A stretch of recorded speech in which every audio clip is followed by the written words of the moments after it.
Ladies and gentlemen, it is not Tony Bruno. It is Miss Robin and Dr. Heather filling in tonight for the great Tony Bruno, who is upstairs on doctor's orders. He had a colonoscopy yesterday. I think he also had an endoscopy because his throat is hurting. I think they went in through both ends. Oh, gosh, poor thing. I know. Oh, Tony. So his throat is hurting because I read something on his release notes and it had like the description. He had pictures. Oh. It had pictures of his colonoscopy. Oh, I want to see. Yeah. It had all the pictures, but it also said wrong on with me? there that it said something about an endoscopy. I'm like, oh. I said, how does your throat feel? And he goes, it hurts a little bit. I'm like, yeah, I think so. I bet. Yeah. I bet. So, Oh, yeah. Tony. So Oh. it is Miss Robin and Dr. Heather. This is sort of a trial run for our show that we are planning on starting. We don't know what it's going to be named yet. Right. It's not going to be named Into the Ladies' Night. No, but it's but we are playing on that tonight because it's normally Into the Night. So it's Into the Ladies' Night tonight because you are getting the two of us. And if you are here for sports, we can talk sports if you want to, but yeah, that's not us. So if you are into sports, I'm sorry. You're going to get a whole lot more. a whole lot more. And I want to say that if you have a question and you want us to answer it Yes. and it's pertaining to sports, we can talk about sports. now. Absolutely. We are versatile, okay? We are. Heather's more versatile than I am on the sports. I'm here too. Oh, that's true. I can do some Bisa. sports. And Bisa, the Yes. fabulous Bisa. So it is ladies. We are multiple. So we have Bisa. She's going to be womaning the chat room and the green room, the knocker room. So if you want to join us live, if you have questions, if you want to be anonymous, that's fine as well. You can email or text at missrobinaustin@gmail.com and send us any questions that you have. And if you want to be anonymous on the No Filter chat, you can do that as well. You can join No Filter. Just use a fake handle when you're in there. And when you come on live, just don't turn your camera on. We'll just have the microphone, and that's fine as well. And Bisa will be handling all of that on her end. And thank God for Bisa. Yes. Thank you, Bisa. Yes. Yes. And if she's also capable, I believe, if we have any like those idiots that are trying to just be stupid, she can get rid of them as well. Hopefully we will not. We No. will have all the people who want to Yes. be positive and have fun. Yes. And so I know that this is not your normal Friday night, but we're still going to have fun. And we BYOB'd. We each have our own bottle. Heather has, because she can't handle the sulfites and stuff, so she has her bottle. I have mine. And so we will be, if you are partaking, let us know. You can join us. And it's going to be a very, very fun night. So first of all, Heather, Yes. you and I now have become fast friends. Yes. You live literally right around the corner. Yes. It seems like it was Kismet and we live right off of Kismet. We do. Which is like this universe. What you gonna do, you know? So I've been wanting to do a show like this forever. And Yes. the better friends you and I became, it seemed like, God, is this it? Yes. And I walked right up on, actually one of my best friends walked right up to you guys and, hey, let's see what's going on here. And this was when we were still fast under, friends. we were still under construction here. And I think it was like April. Yeah, It maybe was April. I was a long wearing, time I know ago. I was wearing an Eagles shirt. Yeah. And that started. Yeah. It was a while ago. It was a while but, ago. We did become fast friends. Yeah. And so another thing, I've been on the radio. Yeah. In Philly on Fox 29 Yep. in Philly. I still podcast with Patty Jackson on WDAS. And Mike Jarrett, you make him blush every single time. Yes. And it's so much fun. Just mentioning your name. He like blushes. he blushes. Yeah. But it's so funny because he doesn't say anything to me when I'm there. So, Mike, if you're listening, like whenever I'm back, talk to me. Like, Yeah. He kind of goes away into the corner. It's hilarious. Okay. He's so funny. But, Honestly, with Mike, knowing Mike, I think he's just afraid he's going to say something and get himself in trouble. Maybe, Honestly. there was an opportunity. They did call me for an opportunity on Valentine's Day to go to meet Mike Jarrett down at Love Park and talk to people, but I was out of town and I couldn't. So, so I was like, maybe he got over that. That would have been fun. No. I mean, Mike is like when he's on air, I think he's like really hyper Yes. Yep. aware of like accidentally saying something because he slips every now and then it makes the rounds when It's he does it. hilarious. It's It's like hysterical. goes viral. Oh my gosh, I love him so much. Yes. Yeah, him and Tony, they have a bromance going that they've had forever. So he has. So what do we have going? If they have a bromance, what do we have? Because we have to figure this know. out because, it was an instant connection. was. I met Robin and Tony and we instantly that night we were like, let's go out. But we didn't, but we wanted to. Well, we did. We went up on our not yet completed balcony. Yes. And you brought wine over, and Yep. I'm like, oh man, I like this chick. Yeah. Yes. She brings wine because we didn't have anything. We didn't have cups. The balcony was just wood still. Yes, I There's no remember. railing, no nothing. And I think we had those chairs that that were broken. Yes, you did. And you had to put like foam or Yes. something down on it so you didn't sink all the way through. The old school chairs. Well, they were chairs that we had found on the side of the road somewhere. But guess what? We were sitting in them, honey. Yes. All right. And we made it work. We were driving up here one day and we're like, oh, look, chairs. Let's get them so that we, because it was all open then. And we were like, if we bring nice ones, who knows if they're going to be stolen? So we're like, oh, Let's just get these chairs. These chairs on the side of the road. And then we started talking and they started, and he was like, I do the Tony Bruno show. I'm like, what? This is great. Yeah. Like, let's talk. And we just kept on, and I told them what I did for a living.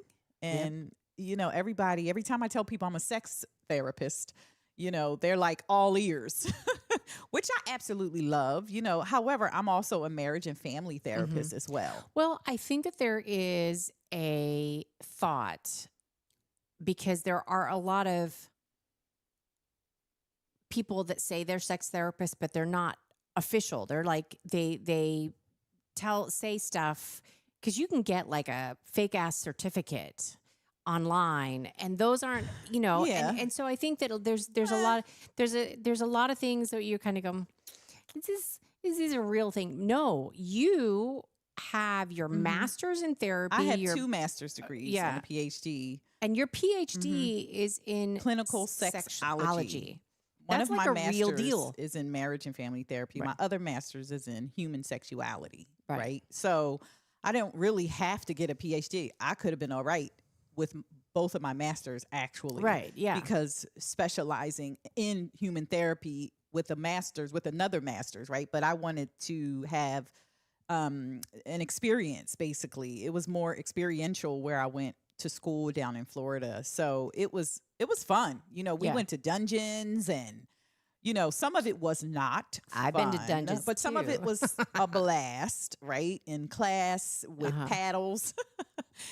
We went to swingers clubs. And we went and did all these things because we needed to kind of immerse ourselves so that we could help people who are in some of these communities the correct way. Now, right? I've been to all those locations. Can I get an honorary degree?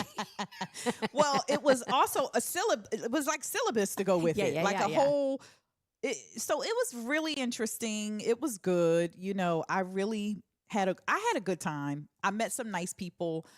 And I also met a lot of nice people at Widener too when I got the human sexuality masters. I want to say I have more of those friends still, from that program. Right. But, it's all good. It's not all good though. So, one day in our show that Robin and I have in the future, we'll talk about the not so good stuff. I don't want to talk about it today. I want to talk about all the fun Heavy, yeah. stuff today. Because the not so good stuff, those are heavy subjects. heavy, yeah. And they're important to talk about. They are. And But- not all sex therapists do those things, Right. So that's the beauty of like being a therapist. You can pick like, okay, I want to specialize in sex therapy, but I don't want to work with this population. Right. Right. Let's see what's going on here. Now, Stacy Smisa, is Tony in Toronto? No, Tony is upstairs in bed per doctor's orders. So he I know that we're gonna probably get this question throughout the night quite a bit when people tuning in without having heard the beginning of the show.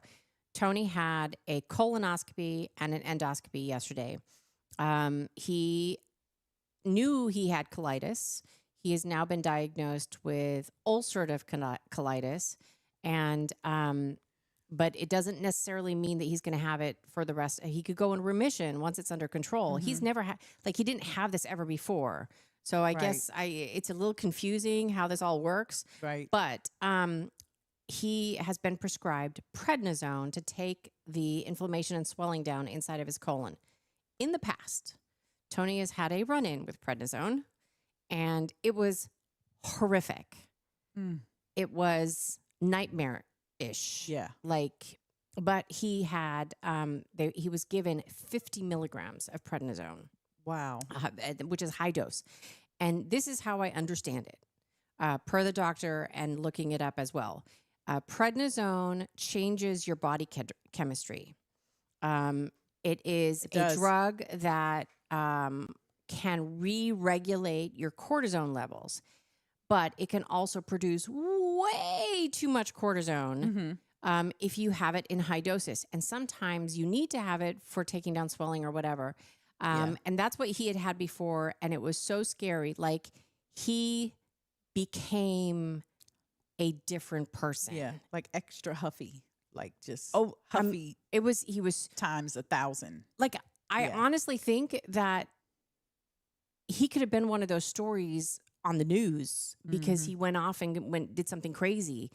I had the guns that night. It was that scary. Yeah. He was insane. So when the doctor prescribed him prednisone, I'm like, no, Right. I don't want that. But then he said, no. That was 50 milligrams. He's only given 5 milligrams in small doses throughout the day. And then he has to taper off. So this is a 6-week-long regimen. So he has to have 6 a day for 7 days, and then 5 a day for 7 days, and then 4, and then 3, and then 2 for 7 days, and on until he has 1 a day. So he has to taper off. But what this does is he is so low on cortisol, which is causing all the inflammation and all that. This low dose apparently mimics the amount of cortisol that you should have in your body until your body can produce it itself. Okay. Dr. Robin. I am. Wait a minute. I'm laughing at, I just saw what Brian said. I got my, in quotes, sex therapist license At the Church of Universal Christ in Modesto, California for $10.99 plus shipping and handling. Yeah, you can get all sorts of stuff. And then Joe Quills, he got double penetrated. Oh. Yes, he did. That's hilarious. Somebody said down. sisterhood. Yeah. Well, that's not a bad name for the show either. Well, I should write it down just to think about it. Scissorhood. Oh, Scissorhood. Scissorhood, yes. Oh no. See, no. this but sisterhood. I'm gonna write sisterhood down. My son called earlier today, Christian, and told him about this show, and he's known that I've been talking about doing something like this for a long time. And he's like, Mom, this sounds amazing. Like, what are you going to call it? And I said, I don't know yet. But he's like, so what are the dynamics? And I said, well, Dr. Ruth with a little bit of the female version of Dr. Drew and Adam Carolla. You know, like if you mix all that up, that's kind of because Dr. Drew is very matter of fact, and he's the expert on the medical field, and Adam Carolla is kind of the goofball. And not that I'm a goofball, but I am sometimes. But I think that's we both are. Yeah, I think that's kind of like the whole. I think that there is a void in the universe right now for a show like this that's not 20-something female shock jocks. Yeah. Right? Yeah. Yeah. So that's what we are. And we got so much that we can talk about. We can ask people can ask questions. Yes. We can ask questions. I love to hear from the community, just people, period, and what they have to say. Yeah. One of the questions I always ask whenever I do workshops, Robin, is I'm just going to dive right in, okay, and tell you my question. It's about, where did you learn about healthy relationships and sexual health? Me? Yeah. Like, what was your first teaching? And I always ask this question because it's so different. Yeah. People's answers, but generally, and research shows that even still today, in the times that we are in with the internet and social media, people still aren't learning from their parents. Oh, right. Well, I have a very eclectic sexual awareness story because I was sexually abused when I was very young. I was between the ages of 2.5 and 4.5 when we lived in the Philippines. Well, I'm sorry to hear that. I already know this story, but Yes. I just want to say that thank again. You.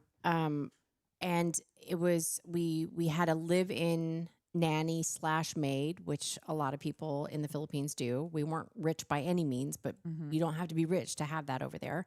And her husband also lived in the house with us, and his name was Caesar.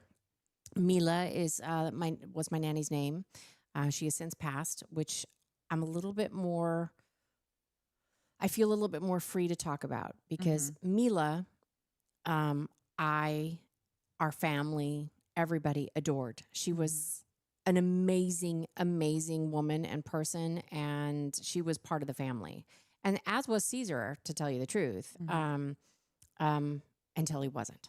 Right. Well, until he was found out. Yeah. And the way my parents found out was little Robin at 3. No, I guess I was 4.5 by then. My dad came home from work and was really, really stressed. And little Robin said, "Daddy, let me make you feel better." And he went, "What the heck? Where?" I mean, I don't remember this particular incident, but my dad and my mom tell me that he was just like, "Where did you learn this?" And at first I started crying. I didn't want to tell them because I wasn't supposed to. And then I finally did. My dad immediately went out to go get a gun. He went to go buy a gun. And in the meantime, my mother was crying. Mila was there. She was crying. I can't even imagine what she must have been going through because must have been horrifying for her. But at the same time, she had 2 children with this man. And then my dad, she knew that my dad was going out to go get a gun. And so when Caesar came home, she, along with everybody else, said, "Leave, don't come back because Reggie will kill you." That's my dad's name. So that was my first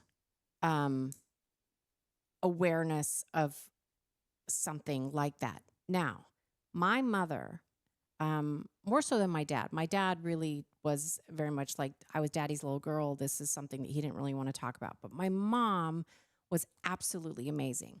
Throughout my then years, I remember having conversations with her about body things and awareness, like what's right and wrong, and and she never made me feel like I did something wrong. Good. And so I never felt like I had issues about sexuality. But at the same time, I was aware of sex earlier. So I actually became interested in things earlier, even though I wasn't pursuing it per se. Right. I was certainly more like, I know that I started masturbating maybe early. I mean, I know that really young kids. You just, everybody masturbates when they masturbate. Yeah, like but- it's just But I think there was other things like happening because of the sexual abuse too. Just being aware of things. But I was never made like, I've never felt like sex was a dirty thing. And that I think I was, so my there was that. And then also in Europe, sex talk and sex teachings happen so much earlier, like in elementary school, in junior high, in high school. We had extensive teachings about sex and getting pregnant and wearing condoms and like don't do this and don't do that. And I mean, like it was so extensive and so much earlier and so healthy. Yep.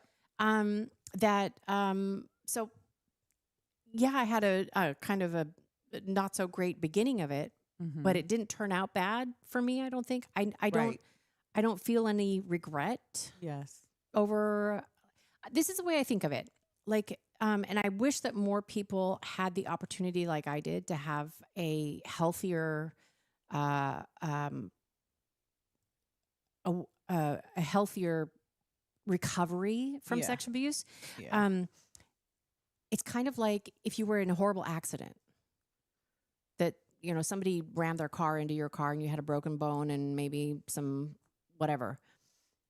And it takes a while for you to recover, but that wasn't your fault. And you have some scars from it, but it's not going to be for the rest of your life. And you Right. can just keep on going and you're fine.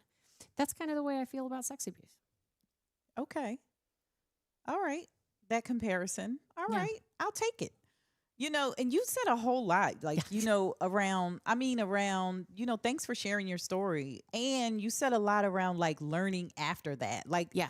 that's the thing. Like, this is why we have to teach our children. Yes. Right? Because then people won't do what they do when Yes. you're little because you know the right And you're words, you know the so- things, you know, and you know, this country here, we still, you know, believe in abstinence, but that's a whole conversation. You know, that's what we teach. So unrealistic. Yeah, and that's why we have schools for pregnant teens, you know, because nobody's teaching them early in life about healthy relationships, about love.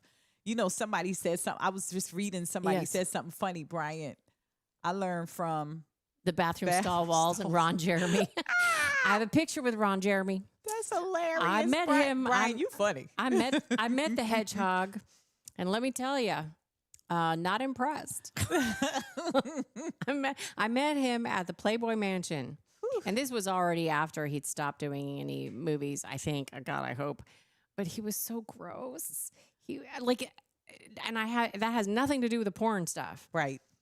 He, as a person, was just a gross person. He had like food stains all over the front of his sweatshirt. He was at a special event at the Playboy Mansion, and he came dressed in mismatched sweats and Wow. Crocs, and he smelled like BO, and he had food stains all over the front of his. But I guess what? I bet you he had Oh. 2 women or 4 or 5 hanging off of Yep. his. Yes. Oh yeah. Yeah. Yeah, no. I mean, I took a picture with him because I wanted to say that I took a picture with him, not because I was like, "Ooh, I want a picture with Ron Jeremy," but I was just like, I want to show people what this man has become. Wow. Yeah. So So, you know, if people out there want to, because we can read it, tell us where you why first are learned people about. saying we just see a picture? Oh, we just see a photo of Tony. Should we be seeing you and Heather? Why are you only seeing a photo of Tony? Oh, wow. Are you sure? Does everybody see Heather and me? Somebody said that we were beautiful. Oh, okay. So maybe. You both look tremendous, John said. Thank you, John from Mayfair. It could just be a thing on my end. For some reason, I'm just looking at Tony on the water with what looks like a cup of margarita. I see Tony on the wall. Yeah, on the wall Joe. behind Heather and stuff, right? No. Can you see No, you us? guys. No, if everyone else can see you, ignore me. I'm just Okay. here to. Yeah, ignore me. Okay. You guys sound great. Just checking. Oh, Just checking. I need to turn up the fan in here. Holy moly, Yes, it's hot. it is hot. So, you know, I'll just talk a little bit about wondering if anybody learned about love. So you got healthy relationships and then you have love. Did anybody have a class in school on love? I did. No. No, and I actually, didn't. I wish I did. you know what? Even in the Dutch schooling, there was no class on love. Yeah. I mean, How sad is how do you that? do that? Yeah. That's Right. really sad. Because that's So, important, like how, like what to look yep. for, and What is it? what are the positive signs? Yeah. What is love? Yeah. Right? Hmm. Like, is it a verb, or are you just doing what you think love is, or what you see love is on social Right. media, on Because the there's TV? so many, and there's on also the- so many different kinds of love. It's so, but everybody has a different take about love because they're not learning a united definition, meaning Right. like a syllabus on the course of love and research. There's a lot of research on love, a whole lot. Right. A book that I've read is all about love, by, look at me forgetting. I can't believe I just forgot this. She passed away recently. Anyway, her Bell love, hooks. Bell Hooks. Thank Bell- you. Bell books. How the Bell heck hooks? did I forget that? Bell. Listen, Hooks. that book is amazing. Wow, she published that book back in December of 1999. Let me tell you, that book is awesome. Yeah. I read that book every year because it's all marked up, and I have some of my clients read it too, Uh-huh. because a lot of people come and they're struggling with love. They come into therapy, and a big question is, how come I can't find love? And I'm like, well, what is your love ethic? What is Right. love to you? And they look at me like, I don't know. I watched these people. I saw my parent. Right. Is that love? And I can't tell them what love Yeah. is for themselves. So we kind of decipher all of that, which is fun. What do you think? What's your love ethic, Robin? Hmm. I know. Well, gosh, what a great question, because I think that's so raw. That's so hard to answer It in is. this day and age. Like I think if you'd asked that 50, 60 years ago, you would get the answer that, you're going to fall in love and stay with that person forever. Well, the likelihood of that happening is so slim nowadays. Like when you see somebody that's been married and with the same person for more than 10 years, you're like, wow.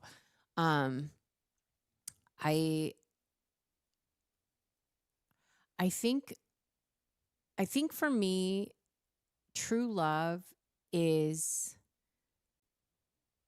when you are willing to, not just willing, when you want to keep going with somebody through the ups and downs of life, when you are willing to go on that roller coaster no matter what happens. And if you are, the longer you're with somebody, the more ups and downs those roller coasters go through, and they're hard. Because people are who they are. Yeah. People aren't. Yeah. And Everybody is different. Everybody brings something Yeah. unique and different to each partnership. yeah. And Right? I think I think that we have a lifestyle that sort of lends itself to running away from problems. Yeah. And then not only talking about being in partnership either, Yeah, like that's- loving your neighbor or right. loving your family members and Yeah. your friends. Somebody said, this person is hilarious. He said, what about being a habitual masturbator? Well, is it daily? Like, is it habitual? Do you mean daily? Because there's nothing wrong with that. There's nothing wrong with that. In May is International Masturbation Month. So I encourage people on all of my social media platforms, to masturbate every day. There are so many benefits to Yeah. masturbation. It's amazing, Yeah. right? Like even mutual masturbation, which a lot of couples don't do, Right. but of course I encourage it when people come in and they're like, oh, we never tried that. I'm like, do it. It's fun, but it's weird at first, of course, but people kind of settle in and do it. But masturbating every day, it's nothing wrong with that if that's Yeah. something that is bringing you joy and pleasure. Or So, even multiple times a day. yeah, let's Hell remember yeah. pleasure is here though. Yeah. Like if it's consensual with yourself, then let's do. There ain't nothing Because wrong. look, we got, I mean, yeah. Heather brought toys. I got some props. she's All got right, props. all right. I mean, and you go through phases, right? Like I remember there's been phases in my life where I have felt the need or want to masturbate multiple times a day. Yes. Yes. And then I go through phases where I'm like, yeah, well, I'm fine today. Or weeks or even months where it's like, yeah, like I don't know exactly what it is that It's your desire. Yeah. It's your drive. It's your desire. You know, it's all tied into what we're doing every day, Yeah. how we're taking in things, Mhm. right? And allowing things to sit in our psyche. You know, all of it is just related to desire. It can be fun, you know, if you figure out what you like. So first of all, masturbation can also help you figure out what you like. Yes. So, you know, so listen, I do understand that there are people out there who don't masturbate because they think that it's a sin or dirty it's just or against something. your religion. I get it. That's fine, right? I'm talking to the people who do masturbate or the people who want to masturbate and find out what their pleasure is. Right. Because you can actually mutually masturbate with your partner or partners, right? And figure that out together. Because sometimes people go from one partner to the next and they think just because the one partner likes something, the other partner likes it too, Mhm. right? So that's a perfect time to figure it all out with mutual masturbation. Yeah. Pleasure. Well, also when you see somebody else masturbate, it'll give you a really great idea of how to pleasure them. Mm-hmm. Yeah, that's what Yeah. definitely. So, Yep. Brian, you are on a roll tonight. Asking for a friend. um, That should be a show. Heather, when Tony was a habitual Master- master masturbator, she devised a genius solution of making him wear bracelets with jingle bells. Oh, I need a Kleenex. I know that's right. Do what you doing, okay? I'm not mad at you. You know, and you know, masturbation should not be a bad thing for people who it's not a bad thing regarding like Right. religious regions and stuff like Right. that. But you know, for people who just don't know, who've never learned about it, and well, a lot of people learn about it through porn. right. You know, Right, which is- and a lot of people learn about sex through porn, right? Can we talk about porn for a second? We can talk about all the things. So I have most of my life been a very open advocate of porn. Mhm. I've never thought of porn as something bad. I'm like, if you want to watch porn, well, there's nothing wrong with it. Mm-hmm. In recent years, I have allowed a different thought in my head about pornography Mm-hmm. because I have found out more and more about trafficking and Mm-hmm. other stuff. And it kind of makes me sad because I think that healthy pornography, erotica, and things like that are not necessarily a bad thing. Erotica, especially because you're Mhm. reading it; it's not hurting anybody. It's in my brain; it's not hurting anybody.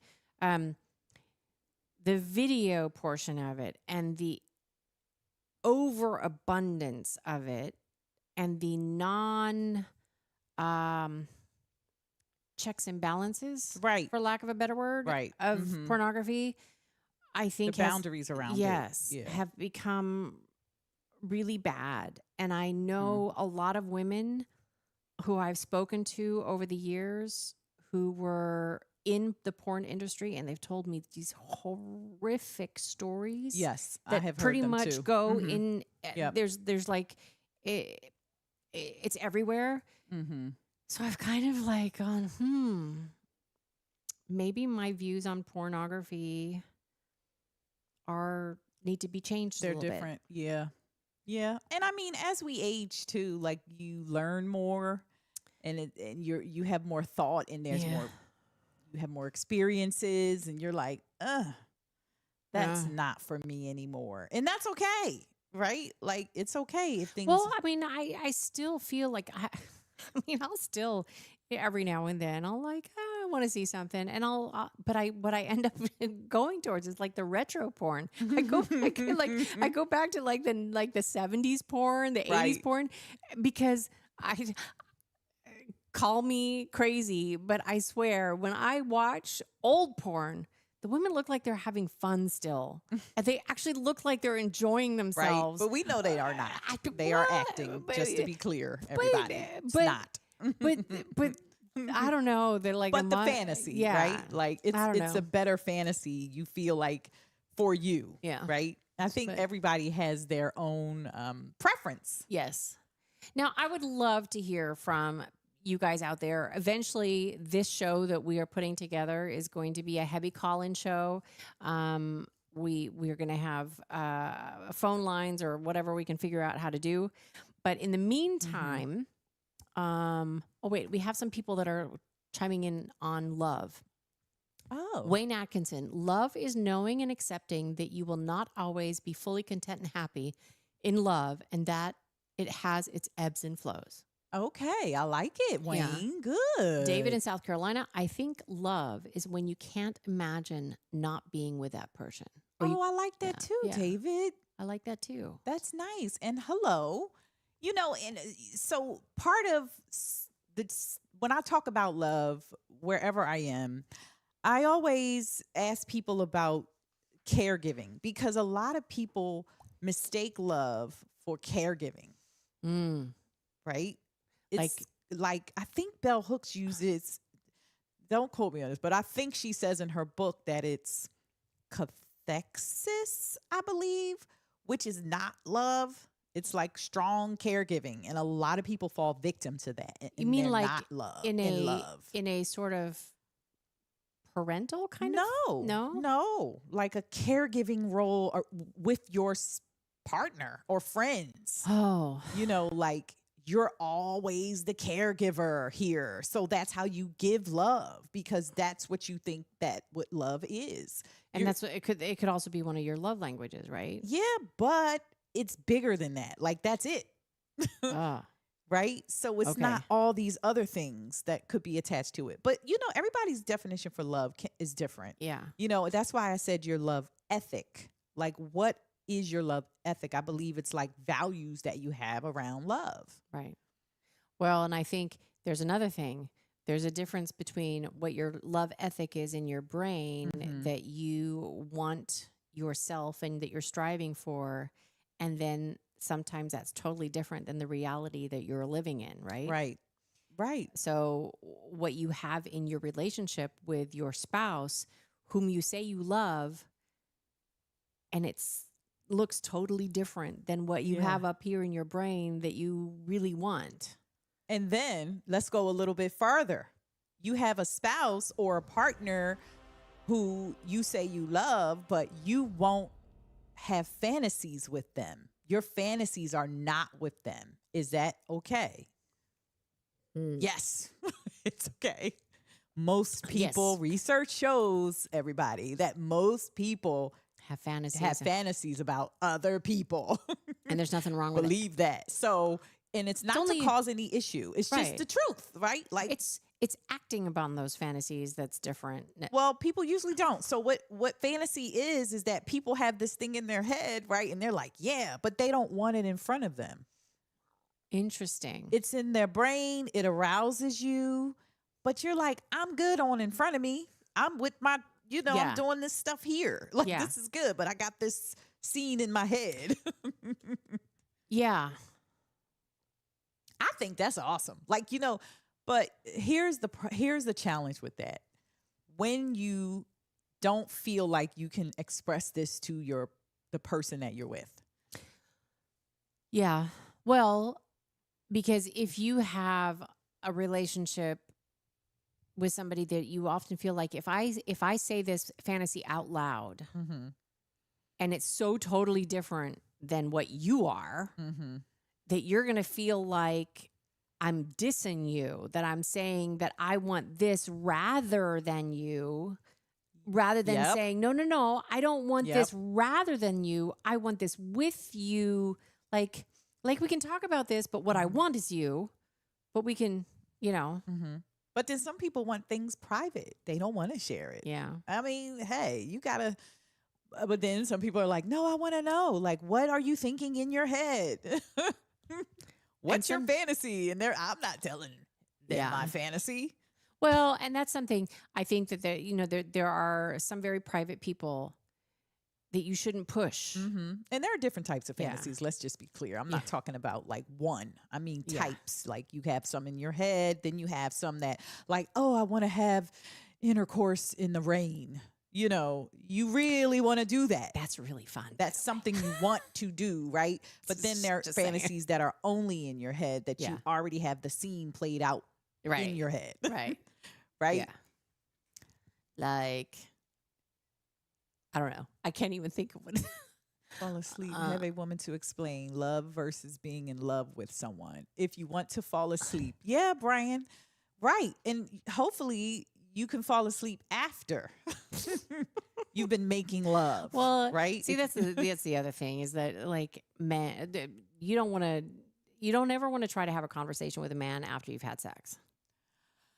No, however, those mean, it was great. 15 minutes after, Uh-huh. that's a great opportunity to have a conversation. Not about what just happened, but yeah. other things.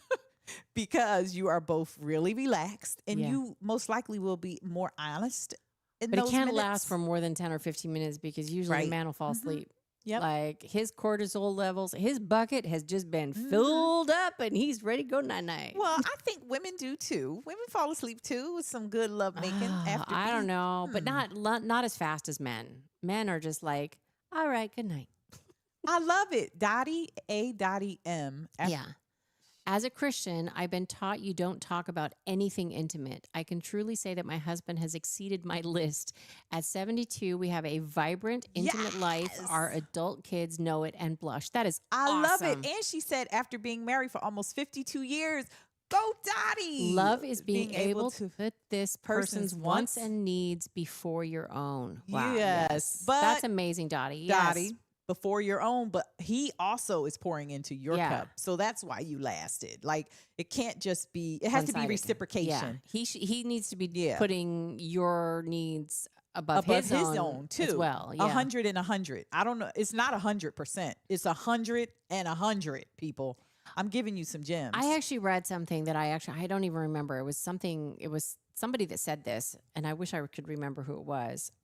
They said that it's not 50-50.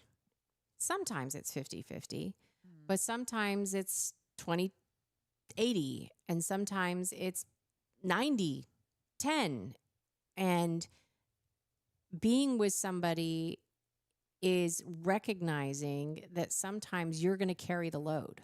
You're going to carry some of their 100 Yeah, because you have your 100. right. So if they have their 100 and they're not able to do 50% of their 100, you're Yeah. doing 150. Yeah, Right? exactly. Like And sometimes that goes on for a long time. a long time. But this is why healthy Mm. communication. Yeah. You know, I always talk about healthy communication because when things go on and people have challenge, you need to learn how to communicate effectively through challenge and things will get easier. I know Dottie, you probably agree with this. Brian, Robin, in the post 15 minutes, do you tell a down to Florida story? Down the floor. So on normal into the night, we always have a Florida story. So he's saying in the after sex 15 minutes, do I tell a down in Florida story? No, honestly, and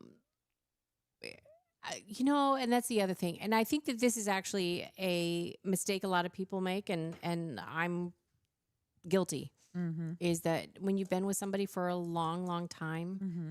sometimes you don't work as hard for it. Like you don't do things that you probably should. Well, that happens because people get complacent Yeah. and they take the other person for granted. Sometimes Yes. it's situations that happen that snap you out of it, right? Yeah. But you always have to listen. I think everybody should go to couples therapy, and get you a good couples therapist, though, because you have to learn how to give each other your best selves. I think one mistake couples make, triads, whatever you're in, whatever kind of yeah.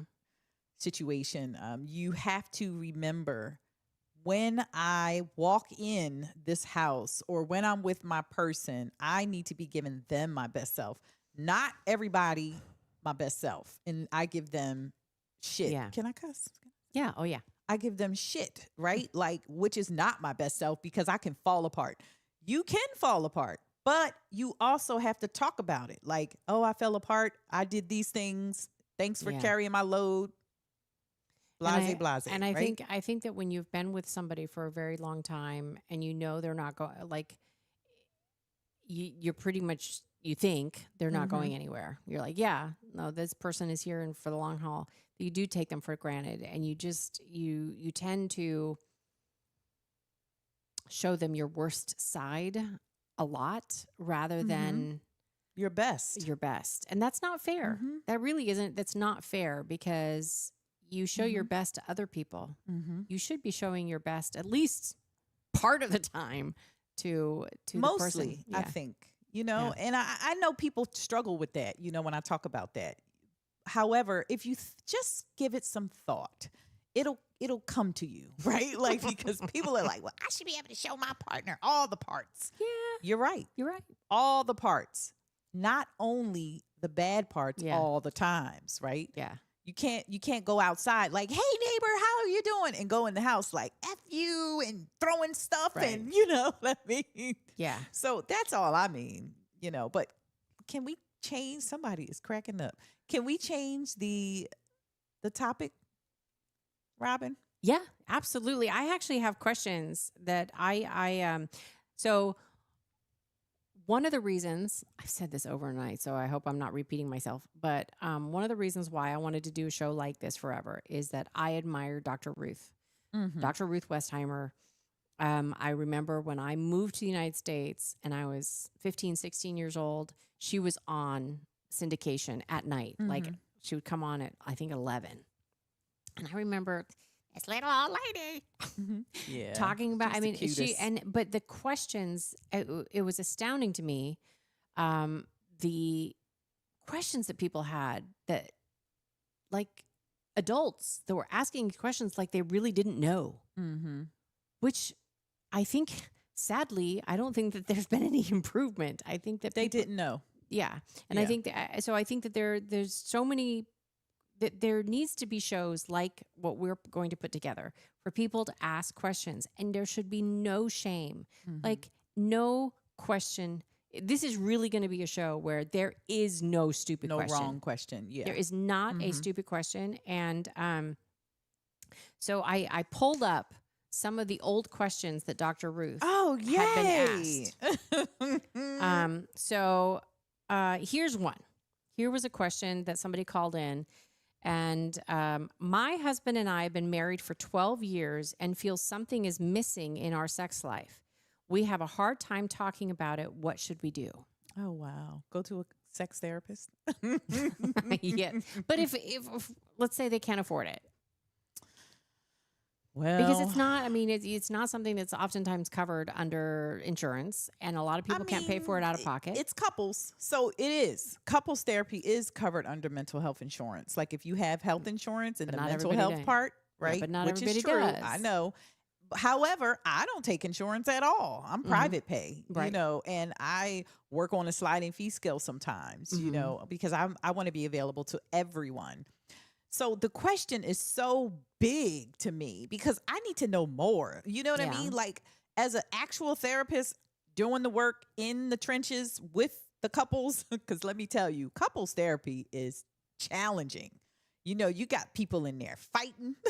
You trying to stop them from arguing, but when you get to a place where it's calm and everybody's listening, Uh-huh. I need to know backgrounds. I need to know, like, what you tried, what you did. There are all type of techniques. So basically, coping mechanisms around challenges that you might have had. People come in and say that question right there, but it's really not that. It's communication, Mhm.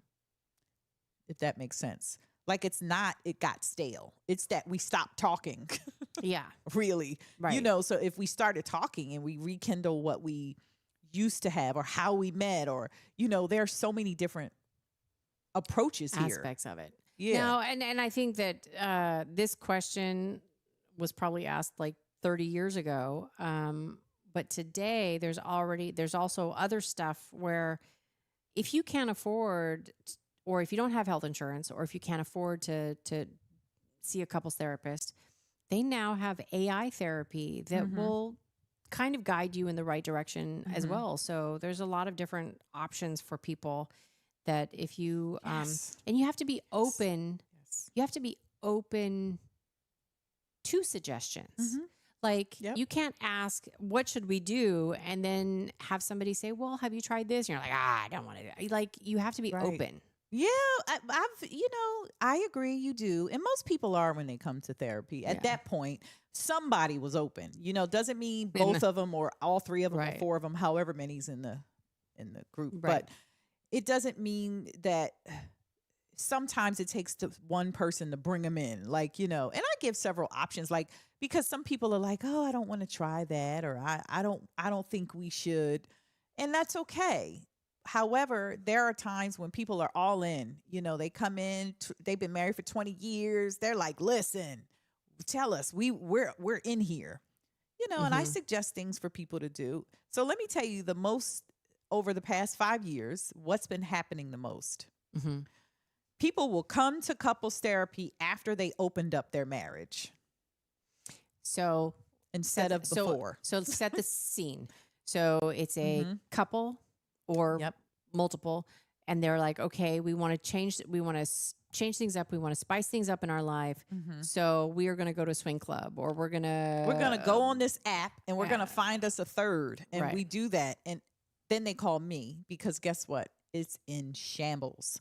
So I have double work now to get it out of shambles first. Right. And then work on all of the other issues.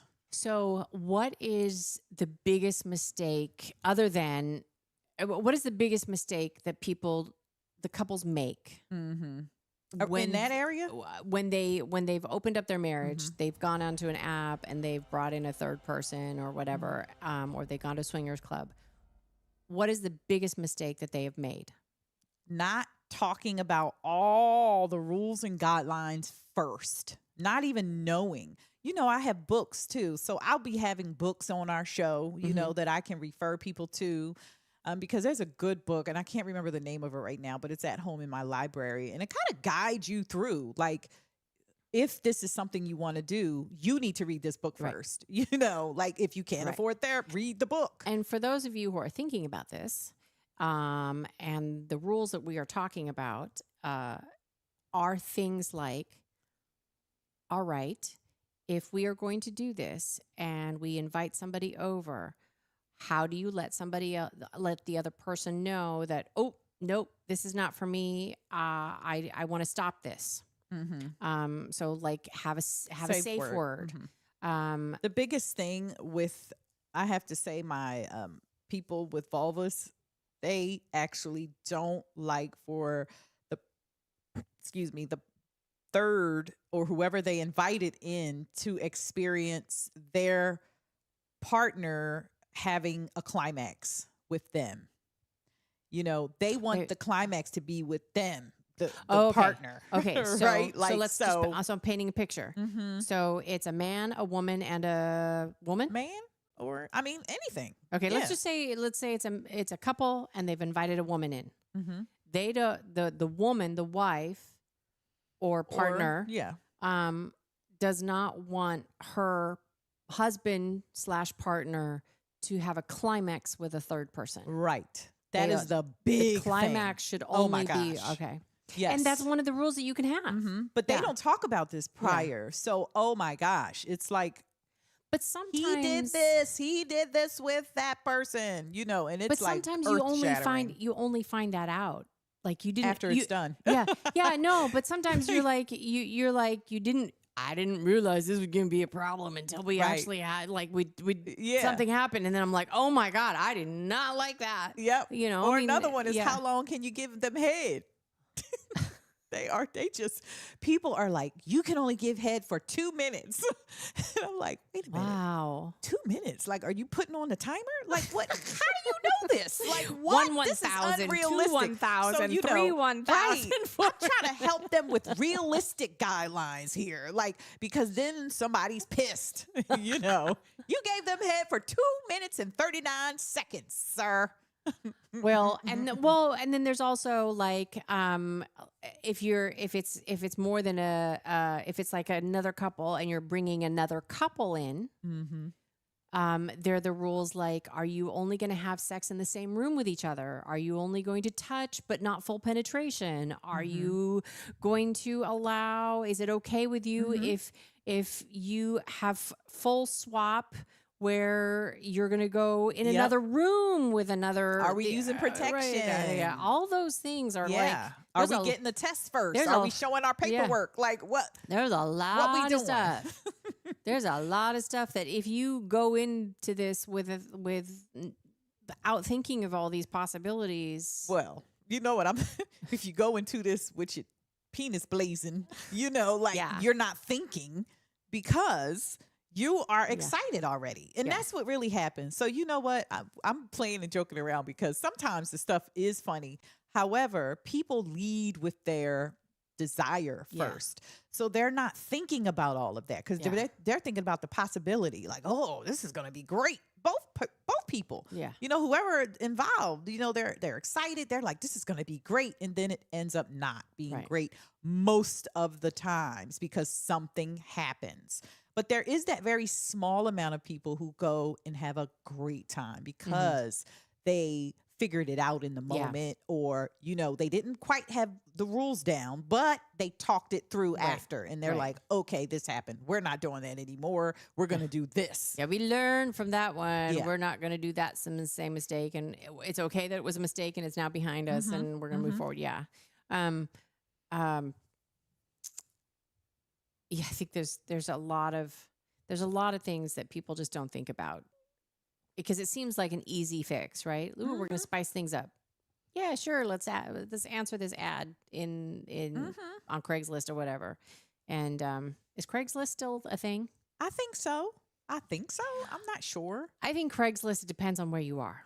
Yeah. Like the different areas, different towns, different cities. Does anybody know? Is Craigslist still a thing? Because Craigslist is a thing, but they got rid of the dating and hookup section. oh, did I they? met my husband on Craigslist, actually. Well, good look Bisa. at that. That's amazing. That is what. Oh, we're gonna have your story someday. Yeah. That's funny. William said, "Are red challenge flags allowed?" William, that's That's freaking actually- hilarious. That is actually, I could see somebody doing that. Like we have little flags, little yellow and red flags that if you feel like you just toss it in the air, toss it on the bed, and you're like, what's going on? Yep. Hey, I like what Kaylin, I think that's Kaylin, yeah. That's a big discussion point to have before opening that door. Yes, it Kaylin. is. It is. But I think Yep. that I think if you have. I think if you're going to go down that road, you do have to have a good communication. Mm-hmm.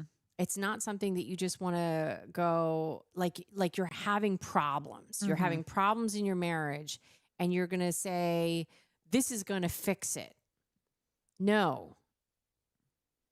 You still have to be a unit. You have to be a unit together Mhm. that this is going to enhance your relationship, not fix your relationship. Mhm. It's the same thing like the idea that, I mean, how many people do we know that have thought that having a child was going to fix their relationship?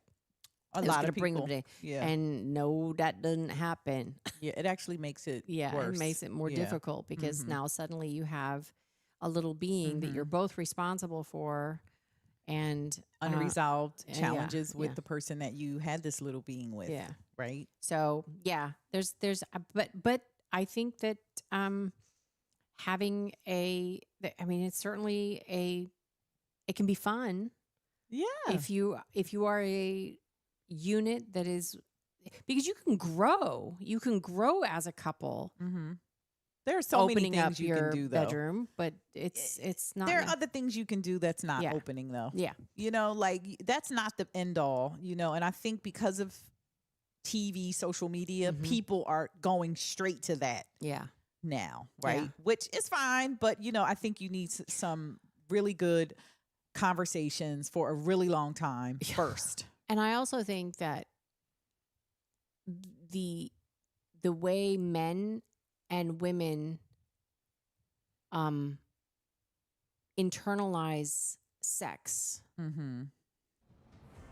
is so different that it could conceivably, like, yes, you both want to do this, you think that you've talked about it, you've gone through all the the things that are good, bad, the rules, maybe you've done all the work prior to, but what you still haven't quite grasped is that once it actually happens, that a woman's experience is going to be so much different than a man's experience in that same situation, because women oftentimes, whether they want to or not, sex is an emotional experience. It's more emotional for a woman than it is for a man. Not always. I'm generalizing here, but I think That's fine with me. You can generalize. yeah, Hey. but I think that women have a much more emotional response physically, like it's a physical emotional response to sex than men normally do. Well, I have a whole lot to say about that, but we don't have to get into it. I understand your position, and I just think we just don't have the right information. Yeah. Women have been forever looked upon as reproduction. You are here to reproduce. So it's never, we've never really from day one been shown anything other than being emotional. We're emotional, right? Because that's what we see everywhere of women. So it's like, but that's not what research shows, like it's just, I'm saying it's ingrained in our psyche. So we think that, and that's okay. But even when you just think about it, the fact that we are receiving somebody inside of us, that in itself, whether it's in your subconscious or not, that in itself is much more vulnerable. And I think it is vulnerable. Yeah. That's why men who say that they're, not all of them though. And I'm not, so don't come for me on this, but men who say, oh, I'm heterosexual, and someone wants to insert a dildo, right, in a man, and he's like, no, heck no, because it's a vulnerable thing. Yeah. Even though you're with a woman, if you're heterosexual, right? And you're a heterosexual man, a cis man, and you're with a heterosexual woman, female, and she wants to do this, but because it's pleasure for her, and it could be pleasure for you, but you are not even open because of the vulnerable part about it. Right? Yeah. Yeah. That's an exit only. Yeah. That kind of thought process. Yeah. Yeah. But it's also an erogenous zone. So now Dottie chiming in here saying, I am too jealous. I could never have another person in a relationship. So what to do? Make your intimate life fun, vibrant, and exciting. Flirt with your man like another woman would. I like it. Yeah, no, flirting is, and yes, I think I agree awesome. with that. That's why I said you don't have to go get, No. that is not even like, we don't even have to put that on the table. It's so many other things that you can do to spice up your marriage, your relationship, your partnership, whatever you want to call it, right? You can do things like something that I absolutely love that came out years ago. It came out a long time ago, but I remember it was in like, I don't remember, but those remote control vibrators where your partner can be in control of the vibrator, and I'm at work on my computer typing away, and I'm like, whoa, what was that? My honey's thinking about me right now. How do you know? Well, let me tell you. That was like my favorite thing to tell my couples to try. I've never tried something like that, but I do like that idea. Like you could be at the grocery store. Yes, walking in the Publix with a zap. Ooh, And like, hold on. Tony's thinking about me right now. Hang on, just give me a second. I love it. Like if you are into toys, Yeah. underwear, because sometimes some of it is like an actual panty. You put it right in your underwear, right? Yeah. And It doesn't have to be internal, right? Right. It's just because Right. some women cannot have an internal orgasm. Right. They only have clitoral orgasms. Yep. a lot Yeah. of women actually. So, Yeah, I'm a mostly Speaking of that. clitoral orgasm. I can maybe count on my hands how many times I've had a internal orgasm. Wow. Yeah. I think this is new information I think so. for me. I mean, my my orgasms are fantastic. Don't get me wrong, but Yes. it's very rare that I've had both. yeah. Yeah, I have Yeah. both. Oh, And so Yeah, here's some very intimate information about me, Sex Dr. Heather, is that I had a partial hysterectomy when I was 41. wow. Right? I did not know this one either. Because I'm like, listen, just take it, right? So my doctor was amazing. Dr. Maybine at Chestnut Hill in Philadelphia, Uh-huh. family friend. She said, now, did you know that this surgery might enhance your orgasms? She asked me how I orgasmed. She said, do you orgasm clitorally or do you orgasm vaginally? I said, both, honey. So Uh-huh. tell me what's going on here, and this is something I did not know.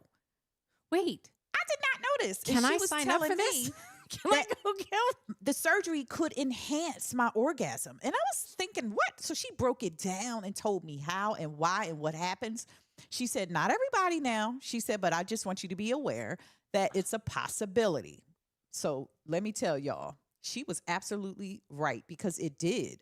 I already had great orgasms both ways. But Yeah. then my clitoral orgasm went like through the roof. Oh, well, mine's already through the roof. So it doesn't Yeah. enhance the internal, it enhances the clitoral. Well, on me. Okay. It did, right? Yeah. But it was already great. So here's an example. I'm going to tell you how it was great, right? What does that say? We actually have somebody in the knocker room. What does that mean? So there's somebody that wants to come live. Let's Yes. do it. Yes. All right. I'll finish that later. Okay. We'll continue that thought process. Yes. And I'm not going to mention the name. I'm going to let this person, if you want to be known, please, if I'm not going to mention your name unless you want me to. If you put your camera live, then we know that you want to be not anonymous. So We won't say your name. yeah, we won't say your name Okay. until you decide to. And you have to turn. You can do just your microphone if you want. I'll just mention your first name, David. David, if you want to come on live with us, just make sure that your microphone and if you want to be on camera, turn your camera on as well. Oh, he went away. We could call him Big D. Big D. We Oh. do have a question from Instagram. Oh, Oh. yes. Go ahead. So I tried to text you, Robin, because I don't want to interrupt it. Please interrupt away. Yeah. So from Instagram, we're gonna call this person Kay. So Kay is wanting to know more about emotions and friends with benefits, mixing the lines that get blurred, Mm-hmm. how to manage that and spot that early. Mm-hmm. That's a Mhm. That's a great great question. question. I actually have a client right now that I'm working on this with. Big D is back This is- also. This is Tony calling me. Hey. Hold on. Let me see what's going on here. I'm going to put myself, while you answer that question, I'm going to put myself on mute. So, this is a good question because it reminds me of people who can't just have sex with people. Like they need a connection. And they're just not able to not have a connection with the person in order to have intercourse with a person. So this question reminds me of that because that also kind of blurs the lines because people say, I just want to have sex, but I'm unable to just have sex. I don't want anything else that's connecting. So if you have a friend that so what's the question again? Sorry. So the question So they're asking about emotions and friends with benefits and how to Okay. make sure that they're able to see like when lines are getting crossed, how to Okay. kind of Okay. spot that early. I'm assuming Friends maybe with just to maybe benefits. protect themselves and their Yes. feelings. So I'm always going to say in this situation what I said earlier and communication. Like you have to understand who you are, right? You can't be this person if you can't do it. Right? You got to understand who you are. Can you be friends with benefits? And you have to keep talking about it. It just can't be a one and done or okay, let's have this Netflix and chill, but I'm going to be jealous when I see you with this other person. You got to talk about it. You got to check in. So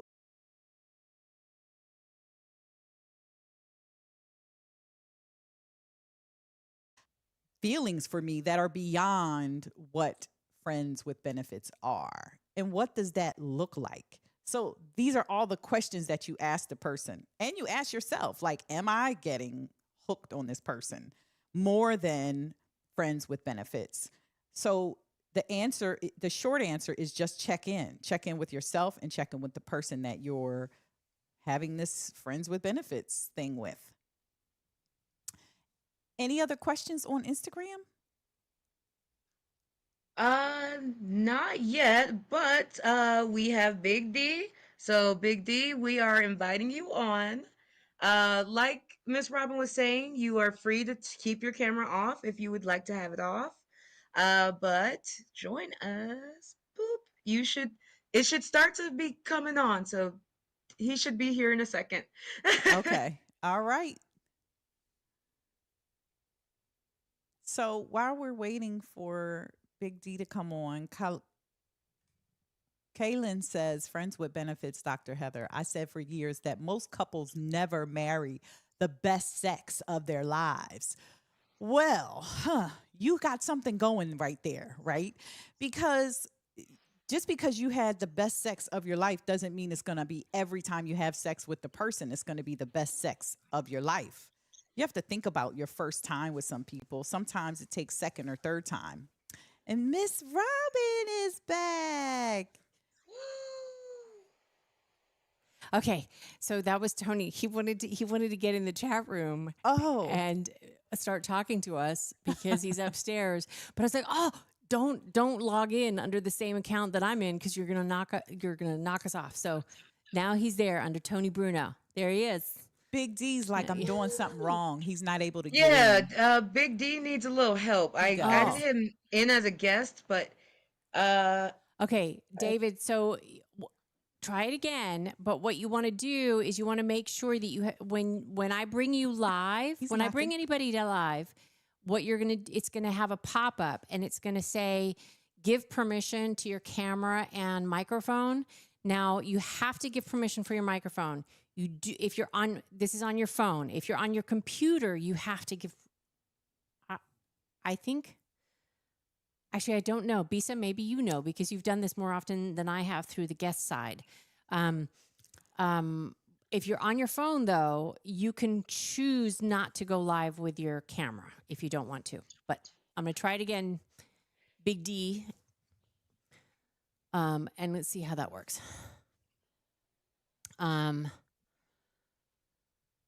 Kaylin says, friends with benefits. Dr. Yeah. Heather, I've said for years that most couples never marry the best sex of their life. Yeah. I read that while you Yeah. were going. And I thought that was really interesting because, people have the best sex of their lives the first time. I did not. No, I mean, I'm not even I- talking about the sex Yeah. abuse stuff. I'm talking about whom I consider my very first. Oh, me either. But I'm I just don't- saying when they say of their lives, I mean the first time you have sex with the person, Oh, not the first time you have intercourse for the very Oh, first time. oh. Yeah. Okay. Okay. Yeah. Yeah. And there said, somebody said, I want to know if Dr. Heather wants to be friends with benefits. Sure, let's do it. I'm down for some extra pleasure. Who's not? I think friends with benefits can become complicated, though. That's what we were just talking about. What's Oh, your take on that? We were just go ahead, come on, give it to us. Because a lady from Instagram, I think it was a lady, a person, I'm just gonna say, from Instagram asked a question about how do you how could you do friends with benefits and not blur the lines, you know? I think I said communication. Like, you got to communication. check in. You gotta can't check just in. do it and think everything's going to be fine in 6 months. Like, And also, I think so often the people that I've known that have had friends with benefits, they usually were not equal in their thought process, right? There was one person who was like, "Yeah, this is great, friends with benefits," and the other person was like, "Yeah, but I secretly like you," you know. Like it invariably, that's why you have seems- to keep yeah. checking in, you know, and you But- have but- to ask for honesty, and See, then you have to believe But behaviors see, here's too. the problem, though. Yeah, I know. Let me just give you an example for one couple, but this actually happened for many couples that I know. And, And it's Big like, D, he can't get like, in. Oh, again? he's saying that Um, I disabled camera before it won't let me do anything. well, It keeps saying no audio detected. It's okay. Thank you for trying. Okay. Oh, Big D, we wanted to talk to you. shucks. I wonder if I can. No. Sometimes the See, this friends is with where we- benefits is a stage 5 clinger. So this particular person, and I'm Ryan's telling funny. you, this is like probably 5 or 6 other couples exactly the same. It doesn't matter whether it's the male or female. The one who secretly actually likes or is in love with the person who they are having friends with benefits with, they don't want to tell the other person Because they don't want to jeopardize. because they don't want to jeopardize the friendship. Mhm. And so they keep going on and on and on. And then I want to say every single one of these relationships that I'm thinking of, the person who was enjoying the friends with benefits, not the person who was secretly in love, that person then ended up falling in love with somebody else and said, "No, I don't want the friends with benefits anymore." And that person who actually was secretly in love says, "I wish I had said something." Yes, that's unfortunate. You know, I had a friend years ago and we had a blast together. And then one day, like 4 years into the friendship, we were like in some Caribbean place and feeling all spicy. And we're like, let's just have sex, right? And it was horrible. Let me just tell you, it was the worst. And I was so mad because I said, daggone it, this is going to mess our friendship up. You know why I knew it was going to mess our friendship up? Because he knew that it was like thumbs down. And I think he tried to pull out all the stops. And that was the problem. Do you think it was an ego thing? He did. Like, he tried to, I was like, what are you doing, dude? Like, we don't have to do all of this. Like, there's a bed. Wow, I don't want to be on the mantle. You know what I mean? Like, what are you doing? Like, you know, so it messed our whole friendship up. We stopped being friends because he was too immature to talk about it.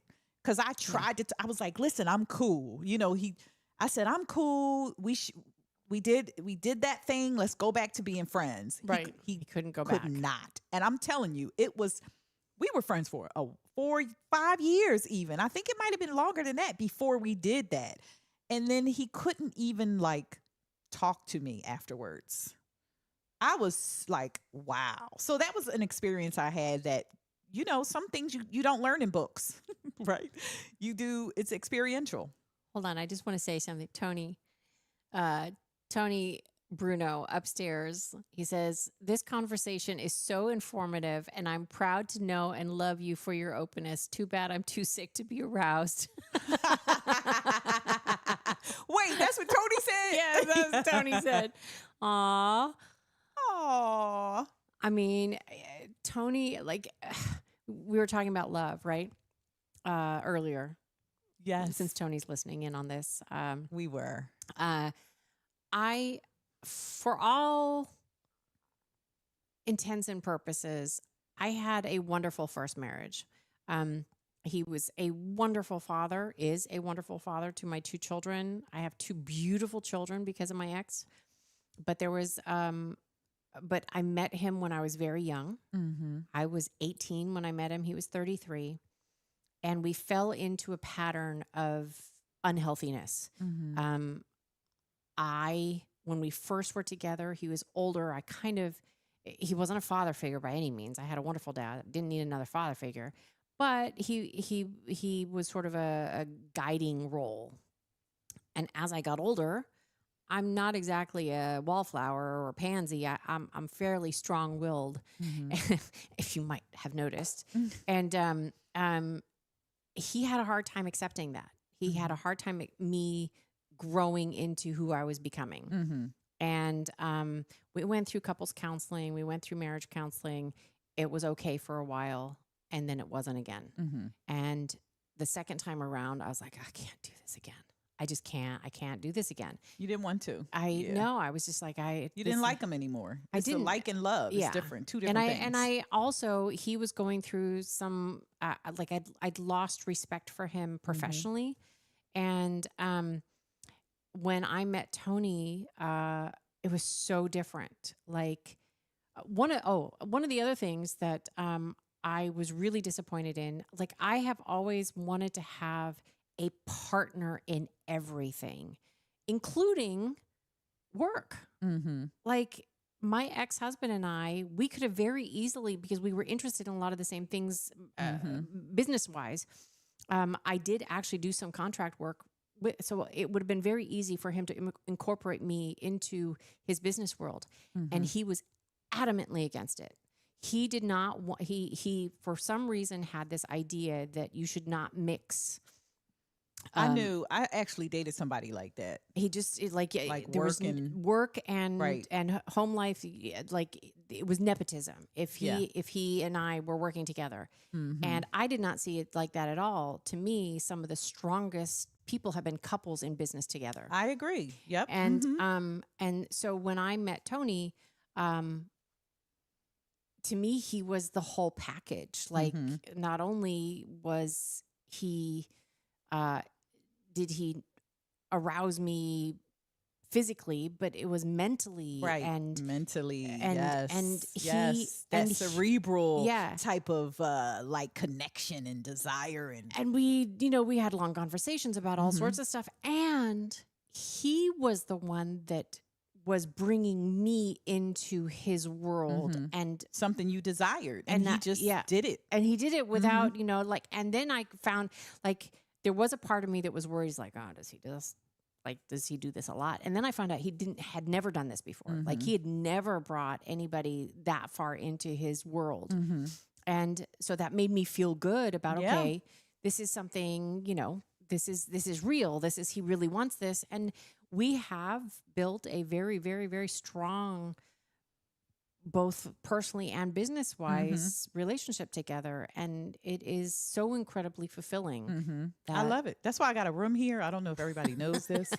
I have a room here at the Tony Bruno house. It's the Dr. Heather It's wing. downstairs. I have a whole suite. Okay. She's allowed to, I I can't believe time is going so quick. Can we introduce our special guest? yes. Okay. Let's introduce the so special guest.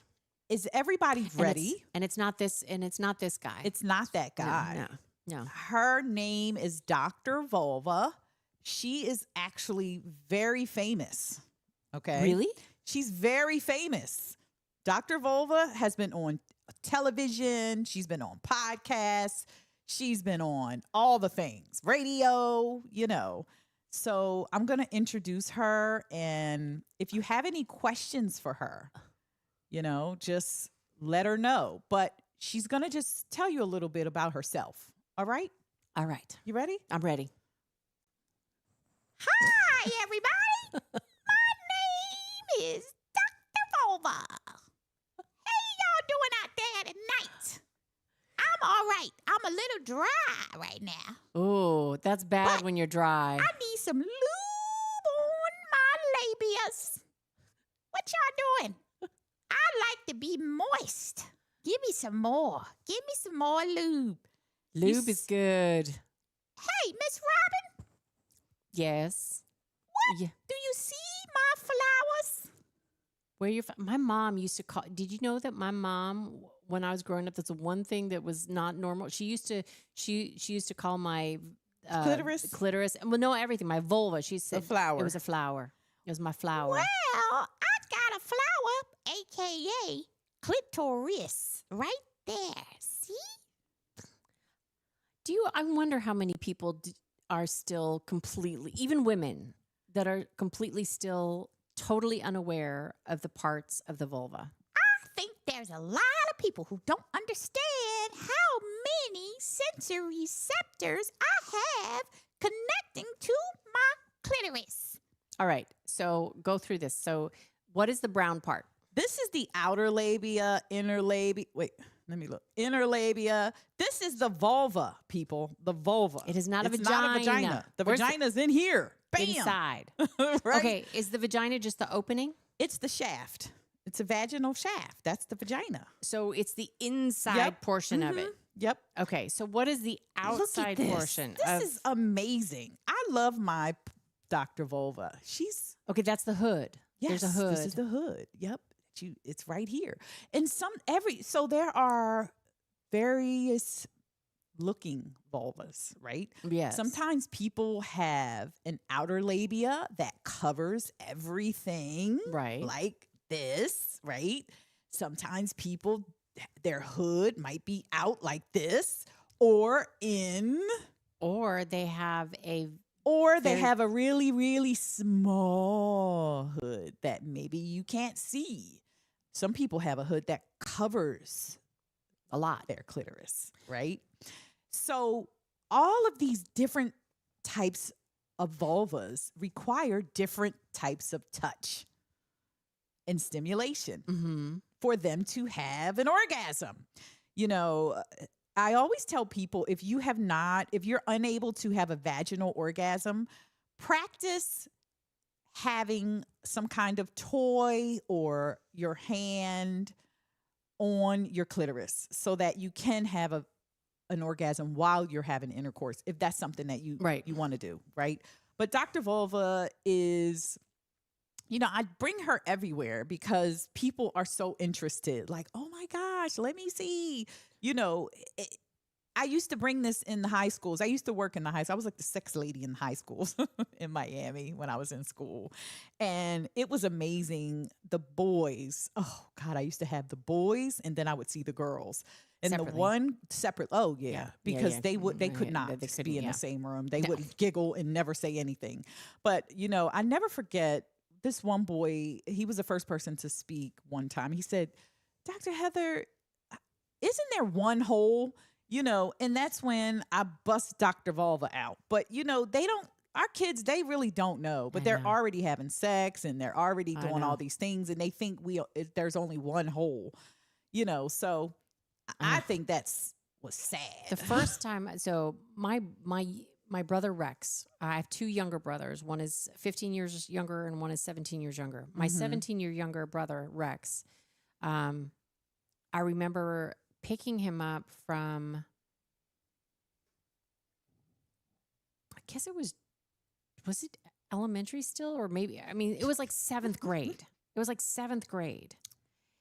And I overheard some girl saying to him, "Don't forget, we're having a rainbow party." And I Mhm. was like, "Rainbow party?" Party. I was like, "What?" And Rex was embarrassed at first. I'm like, "Rex, I'm your sister. Just talk to me." And he says, "Rainbow party is like when guys get blowjobs from a bunch of different girls and they all have different color lipsticks so that you have a rainbow on your dick." And I'm My like- gosh, that's hilarious. And I'm like, "But this is like Oh my seventh gosh. grade. Oh. It might have even been six." And everybody's mouth is on these penises. I'm like, "Oh my And you God." wonder what's wrong with your kid in middle school, why they got crud around their lips. Yeah. Oh. So this is hilarious. Bryce Wagner. his Melinda dick- Santiago, What which is- is one of my BFFs. Hey, Melinda! She said, we all know about the dryness, especially over 50. God. Honey, Uber Lube. So they're going to sponsor us because Yes. We are going to get lube listen, sponsors, Uber man. Lube is my favorite. Uber Lube? Uber Lube is my absolute favorite because it's not sticky. It's water-based. It's amazing.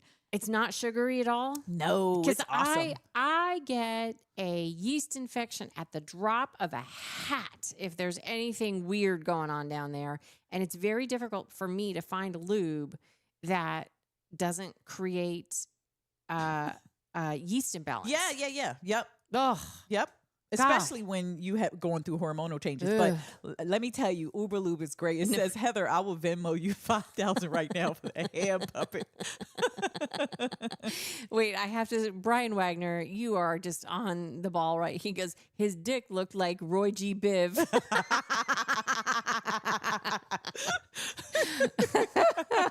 No, that's funny. Typical ladies' night, filling in for Tony, shaking my head, Steven.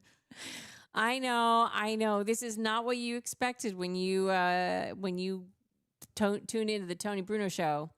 This is hilarious. By the way, I'm really disappointed in everybody for not sharing the show and making sure that it goes viral on all the social media apps. Because let me tell you, if somebody's talking about sex, you would expect it to go viral. Well, you know what? I think, so here's what I think. It might, the night's not over and we're going to be on other times. Yes, we are.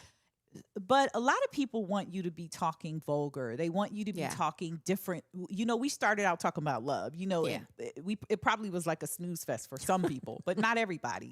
Because there are a lot of people who are interested in that's why I have it here. Yes. That's why I wrote it down to talk about, because that's the number one thing that people come and say to me. Why can't I find love? Yeah. Right. So that's why we started with that.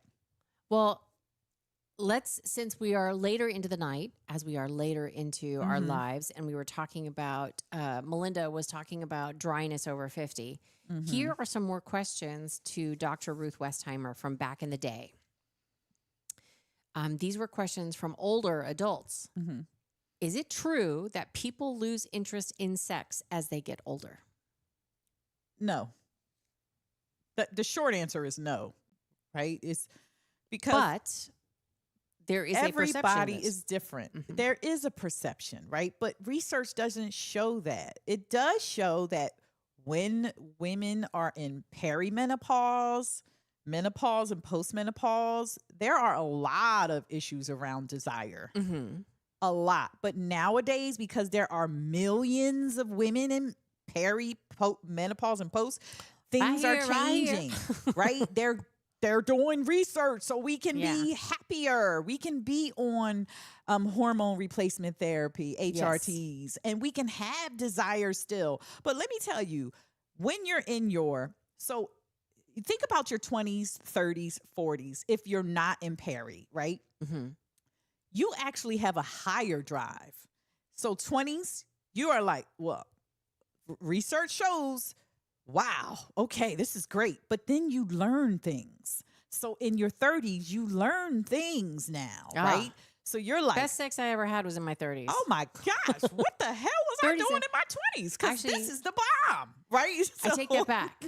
Best sex I ever had was in my 40s. So that's the point I'm making. Yes, because Robin. I was learning. Like I was learning in my 30s. Yeah, you were learning in your 20s and your 30s. But by the time I hit my 40s, I was in my stride. And you want to settle in the saddle like, yeah. I know what I'm doing But now. you know what? You can't do that because then here come Perry.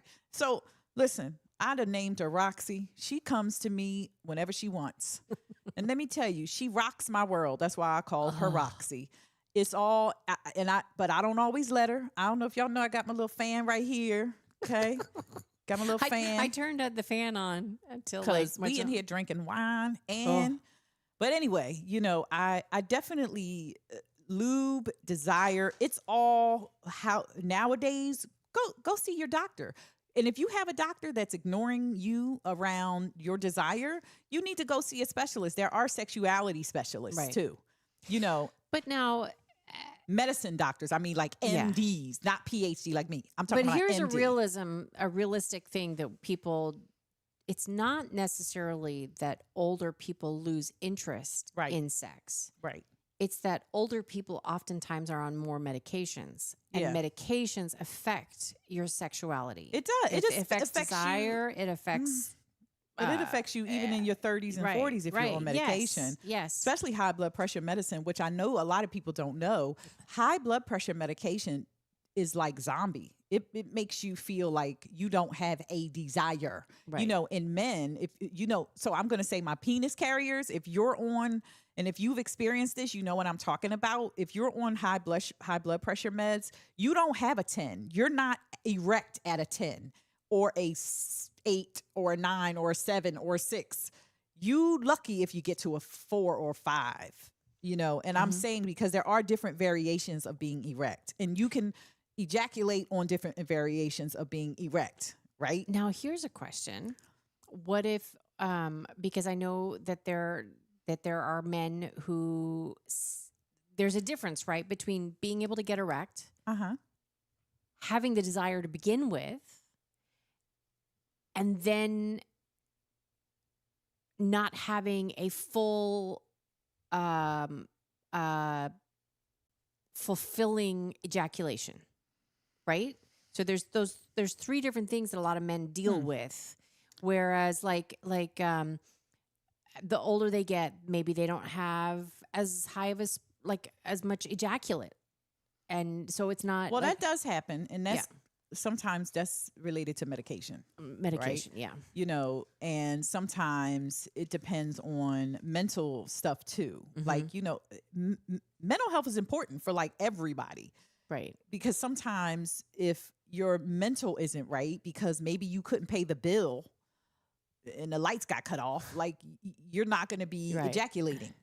You know what I Right. mean? You're like, why is nothing coming out? Because you're stressed. Yeah. You know, it doesn't mean it's not going to come out. It means that you're stressed, and you need to Right. There's like so many different factors that Yes. can affect things. So It's a lot. yeah. Here was a question that was asked to Dr. Ruth from an older adult. What should a man do if he can no longer get an erection just by thinking sexy thoughts? Well, that means he needs to do some other things, Mm-hmm. right? Like Right. he needs to figure out, okay, so what my sexy thought was is not working anymore. So let's go, let me think of something else, or hey, why don't you put this on? Or let's go to the store and, you know, talk to me this way, or let's Right. role play, or you have to figure out other things that might get you aroused, because that's true. That happens. Sometimes people have this one thought for 20 years and all of a And sudden it doesn't work for it them doesn't anymore. work anymore. Yeah. And that's okay. That means that's when people say we need to spice it up. Right. But you need to also figure out what's going on in your brain around, maybe you like something else. Yeah. Maybe that thing that you liked for 20 years is just not exciting you anymore. So what will excite you? But people don't take the time, Robin, to sit and think about it. They want instant, right? It's like instant, I want to be Sorry, direct. John from Mayfair. Think about her sister. Think about, I will be back with a full report in 3 minutes. Stand Hey, by. Okay, John. Oh. That's hilarious. Yes. Well, here's this one we are going to get sponsored by all sorts of companies. This is such a big thing for women, and it's just not even like people don't, and women like suffer and don't talk about this. What should a postmenopausal woman do if intercourse becomes painful? Oh my, go to the doctors. Girl, That's what you got to do. Okay, but let me tell you, this happened here in Cape Coral. I have been a very sexual person my entire adult life. I have loved sex, all sex, everything wonderful. Suddenly, I was having this problem. I knew that it was postmenopausal, so I actually knew to ask. A lot of women don't. They don't, right. I go to ask my doctor. He doesn't want to talk to me about it. Right. That's what I was saying earlier. He don't want. Yeah. He's like, I'll refer you to the women's center. And I'm like, are you serious? I don't want. So I actually changed doctors. Well, that's good. I think you because should. I'm like, Yeah. I don't want to have to go to a whole different doctor just to talk to him With about a something new that's like, copay. just for freaking sakes. Right. So I have a wonderful, wonderful. Actually, Tony now sees her as well. Nurse practitioner who is just fantastic. And ladies, it's all about lube, and there are things that you can do daily to make sure that your entire area does not become dry, because it's not You can just do it daily. like it's not just the internal part that dries up and becomes a desert. It is external, like just the rubbing of underwear on or your toilet paper. or toilet paper. Like so it, there's like this all, vulva yes. balm you can use. There's I need some. Aquaphor. Yeah. You know, but I like vulva balm. I don't really, I use Aquaphor. Vulva balm. Balm. BALM. Vulva balm. I It need is some of that. awesome. I need some love of that. it. I and mean- you can do a suppository once a week, right? Yep. That will help with that. Now, Also, you know what? So there is a misconception, though, I want to address really quickly. And I'm probably going to address this all the times because it's such a myth that the older you get, the more lube you need. That's not true. You just don't know you should have been using lube. So, to my people with vulvas, use lube at all the times. You know why? Because each time you have intercourse, you get these little microscopic tears around yes. your vulva. Okay. Which, if you are susceptible, you will get yeast infections and bladder infections at the drop of a hat. Thank you very much. Whether you're 21 or 61, you're going to get microscopic tears because that's how the vulva works. So when you wipe and you're like, what? I'm bleeding. Oh my God. No, you're not. It's just the thousands of tears that you have. That's blood. And guess what? You would have prevented that had you had some lube. So lube actually enhances pleasure, right? It does. But most of the lube that you buy, like Walgreens and CVS, is not good stuff. Right. That's and the people have this problem. misconception. So my 20-somethings, because I have 20-something clients, right? And they're telling me, oh, if I bring out the lube, he's gonna think I'm dry. And I'm like, so what if he thinks you're dry? Like, who cares? Yeah. But but I'm not. I'm wet like a faucet down there. But you still have microscopic tears, correct? They're like, yeah. So Well, use the especially lube. because the lube, if you're really, really wet on the inside, you're on the inside. There's still a lot of rubbing going on the outside that's drier. So, yeah. Now, It does. Now, here's the other, say you don't, because a lot of these lubes that are the good ones, they're costing like, 20, 30, $40 for a little tiny tube like that. Over the counter. Yep. What are OTC type lubes that are safe? Unfortunately, guys, Astroglide. No, over the That's over the counter. Well, okay, maybe Astroglide, what because about- it has wet. They have a water based. But what about maybe over the counter DIY like coconut oil? I don't suggest coconut oil. No? No. I've used it. Yeah, I don't suggest it. I have not. I have had nurses and stuff saying that coconut oil is safe to use. No? Nope. It can give you a really bad bacteria infection. Is it because maybe it's not totally Everybody's pH is Yeah, different. that's true. And sometimes like water based is the best. Yeah. Astroglide has water based. There is this other company that used to send me lube, and I can't remember the name of it to save my life. That's probably because they stopped sending it, but it was a organic based lube and it good people or something like that. It was really good. It was amazing. But Uber Lube is absolutely my favorite because they have a pump. What I would like, you can leave it on You the just put side the of your pump bed. on the side of the bed, Just like slap that pat, baby. like, wait a minute, babe, pat. It's a big old thing. And it just is like flying everywhere. And then if you you go and you suddenly see that it's a lot emptier than the last time you were with that person. You're like, honey, why is that like two That's or three? because they've been getting it on by themselves. Shoot, you can't be asking those type of Oh, questions. that's the other thing. If you're going to use toys, make sure that they're clean and you use Yes. lube. Yep. Those toys do not have natural moisture and it's going to make you dry up even more. And you will have those microscopic tears with toys as well. And it's just so uncomfortable, and ladies are like, oh, I don't want to round two because I'm so sore. And you're only sore because you choose not to use lube because you think you're like a water fountain, which is great, right? But just know that lube will only enhance the pleasure of sex. to all the people out there. Paul Ferreira says olive oil like the Romans. Well, you know, they used what they had. But I don't know. I mean, That's olive oil, hilarious. John from Mayfair said, I need to find a Dr. Vulva costume for Halloween. Is it on Amazon? Oh, I'm It's sure. 2X. I'm sure that there is a Listen. vulva costume. That's hilarious. Listen, people ask me when they know I'm coming on. John Are Saxon. you going to bring No. Dr. Vulva? It's hilarious. Now, John Saxon says, ladies, this is brutal. I love Robin, but the show will not last. Oh, John, this is not the show for you.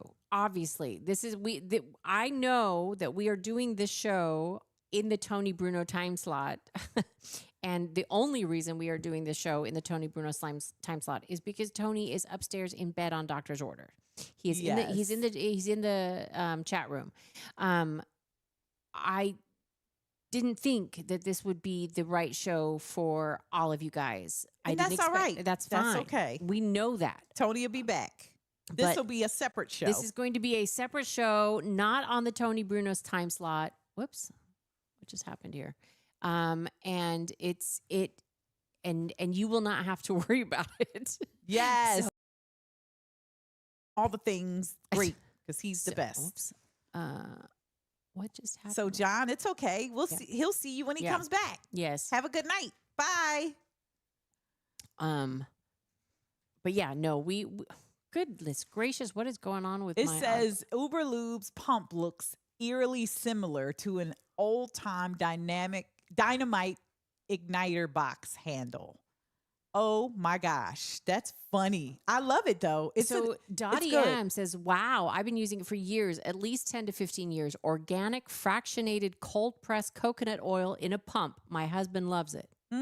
Okay. Everybody's different, Yeah, you no, know, but so I don't suggest it. But maybe- if that works for you, good. But I think that you have to have organic Fractionated. and it has to be virgin coconut oil, because you can't just use like cooking oil, coconut oil. Well, that's the thing. Yeah. Like, you know, so people, when you say coconut oil, that's what happens. Yeah. So I can't say that. You have to have like the really Right. good stuff. Yes. Because I've used the really good stuff and it does work very nicely. Now Dottie, she says she's never had an infection UTI virus. I Yes. have. So, It says, John from Mayfair, question for Dr. Heather. What's your question, John? okay. John, do you have a question? Do you want to come on camera and ask a question? No, not cooking oil. Please, no, not cooking oil. And not Gabe Kapler's coconut oil either. No. Brian, one time Tony used baseball glove oil. No. I love it. Listen, so lube, so one of the myths that we just want to debunk each time we're on together is, you know, lube should be your friend. Try out different lubes. You know, that's something that people can do together, though. That's fun. Yes. You know, go out lube shopping. yes. It can be fun. Go to a sex toy store. And You don't have to go to Walgreens. I mean, Yeah. and it's nothing about, hey, if y'all want to sponsor, fine. But no, I mean, go to a sex toy store and look at all the variations. there are so of many. lube. But also look at the ingredients. Look, yes, Because water-based is the best. If I there's think. something called glycerin in there, make it go away. Make it go away. It is yeah. bad. It's going to be like a film. And it's going to be sticky. And it's going to end up, and the more you rub, Mm-hmm. more friction, the stickier it gets. Just think like it's like whipping up a Yeah. meringue. And you know, sometimes people don't want to have sex because of something like that. They're like, oh, every time I have sex, I'm so sore. Not even recognizing Yeah. that all they have to do is use lube, right? Just Mm-hmm. use lube. You won't have this so much Issue, yeah. pain, right? And that's when people don't want to have sex because of pain. Well, since we're talking about lubes, there's a lot of people that think, oh, this is going to be fun. And they go for like lube that tastes good. Mm-hmm. Well, oftentimes if it tastes good, it has glycerin, it has sugar in it, and it's not good for you. So some of them don't. I mean, some of them are fine on the back, but make sure you look at the ingredients. Yeah, and you can water-based.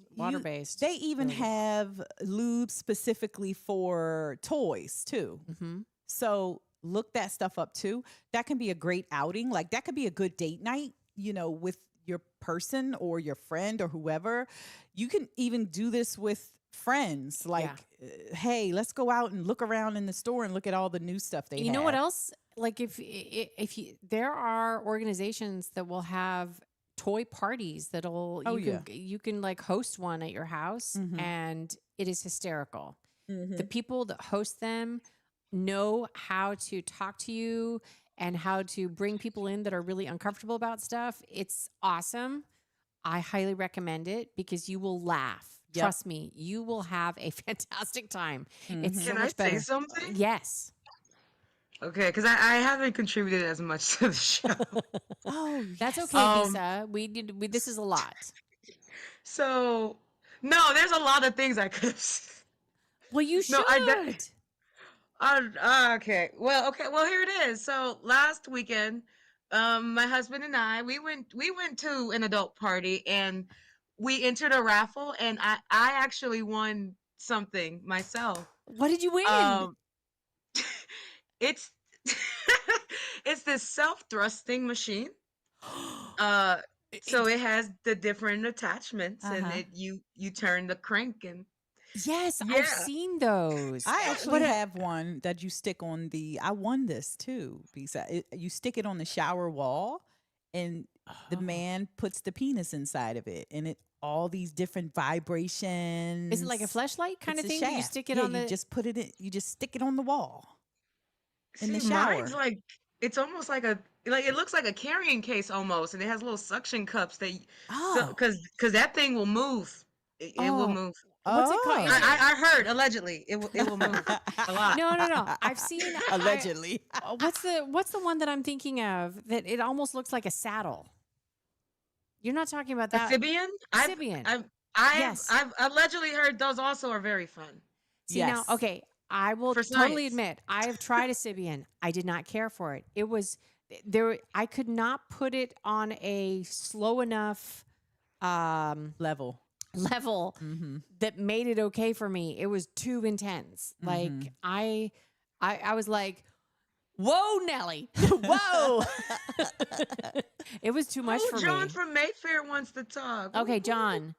Oh, okay. We have let me bring him live. John.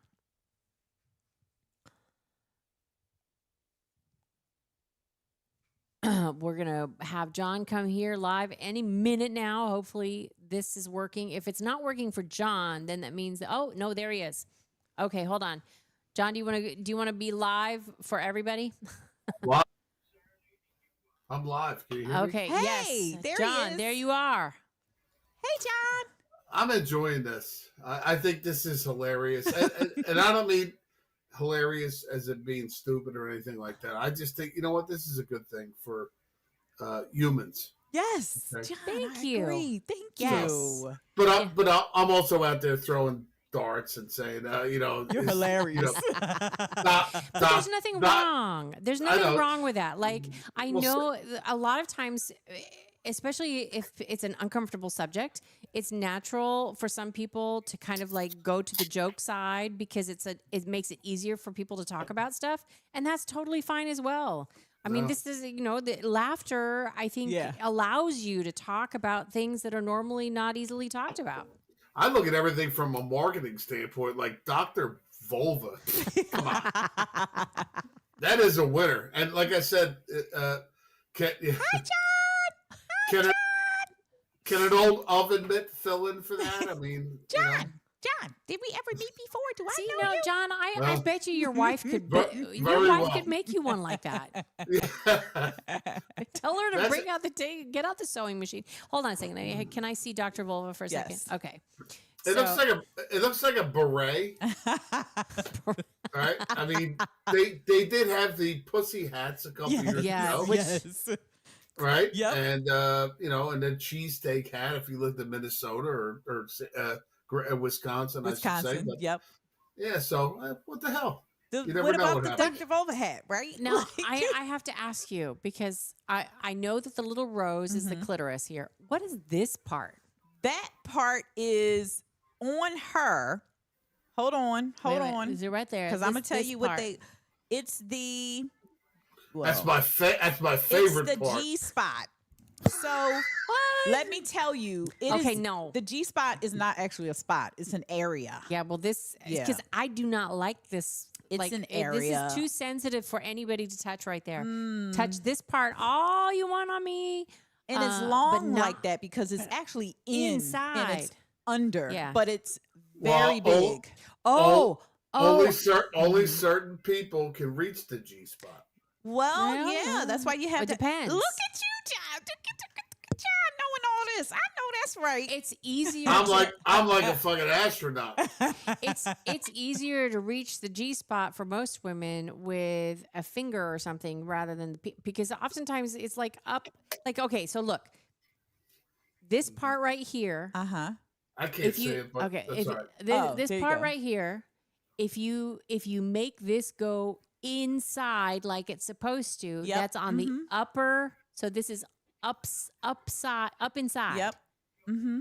That's unless you have like a penis shaped like a banana. Well, I did this. I don't know where I was. It was a long time ago. I maybe I was on some kind of podcast or something, and I was in this podcast with this guy who won this award called he made the most women squirt, right? So he did the Spider-Man finger thing, Yes, because and he was like the champion. okay, He made all these women on the stage at this Jamaica something, Uh-huh. right? I was just like, wow. But anyway, you Did have he to write have a a book? certain. he wrote a book. Where can I get the book? John's like, where can I get the book? It was hilarious though, but you do have to have a certain grip, a certain way, and a Yes. toy, that then people could access the G spot. It's Robin, well listen. area. This show is fun, and I have no filter, as they say, but I'm not ashamed of anything. Fuck it. And Exactly. That's the way I live my life, and you know what? This is the way. Well, it's life funny. is, so. We have somebody on X going political discomfort. What up? Weird time to come into this chat, to be honest. Hey, that's Now- people. Those are people who are. If it's a dude, they're uncertain of themselves. No. I think he's absolutely right though. Like if you see that Tony Bruno's live and you come into the show and you're expecting to hear Tony talking about whatever. I mean, Tony talks about all sorts of stuff as well, but he doesn't go in depth as we I mean, have. Robin. Let's face it. We've talked about worse things on this show. Absolutely, 100%. But You know, I totally understand But it's political different. discomfort's Yeah. Point that this is A weird time. thi- Yeah. like, We're talking about G spot, G areas, and Yeah. clitoris and stimulation but and especially masturbation. if and- you come into a chat thinking that it's going to be something else, and all of a sudden that's all that's the first thing you hear. You're like, what is going on? What is Well, going on this? political discomfort. I'm a sex doctor. I'm a sex therapist. I'm actually a clinical sexologist. I can call myself a sexologist because I'm a sex educator, Uh-huh. a sex therapist, That's and a cool. sex researcher. So I'm a sexologist. I'm a sex addict. How do you know I'm not? Well, you never know. You never Right. know. You never know. You never know. Those who can do, those who can't teach. Oh, come on. Sometimes when you I'm are joking. when you are a teacher, Mhm. sometimes you just know you have too much information not to give it to the world. But I think experience matters too. Like people always come up and ask me questions, and Mhm. I always say, yes, I have all this academic, all these degrees and experience, but I have experience too, which I think has lended into Yes. some of the things that I'm able to understand a little bit more in depth because I am out here in the streets. Like, some of my clients are sex workers, Mhm. because Yeah. I'm the person that they come see because Sure. That makes actual sense. regular therapists won't see them, believe it or Which- not. Which is Yeah. crazy. They won't, they'll like report them. It's weird, but stupid. they come see me. It's great. See, I love and I'm it. just the opposite. I have a lot of experience and no degrees. Oh, Which life is experience, that's the right? best. Right. That's right. Life experience. Yes. But Robin, you know what? Let me say this. I mean, you guys are going to launch something off of this show, and I'm just saying, I came on here because, well, you know how I feel about you and Tony Robin. So, but guys should never be afraid to come on a show like this. That's very important. I And agree. even if a man's sitting, you know, by himself and his wife's doing girlfriend doing other things, whatever. That's it's beneficial for both. It's something like It that. So is. I think nobody should be ashamed of anything. we shouldn't Yeah, be, but and they I mean, are. and it's sad. It's You sad got that, clap hands. yeah, it's sad that the that that the world has made sex be something that should only be done, and well, Not the should world. only Yeah. be that should only be talked about behind closed doors for some reason. That's us. Yeah. That's Yeah. America. Yeah, Actually, yeah. we've done that. The because United States is yeah. it's a based on a Puritan thought process, and it's Yeah. very it's not like that in other parts of the world. No. There are a lot and they're Mhm. even worse than the There United is, States, but you know, but for the most part, yeah. it's funny because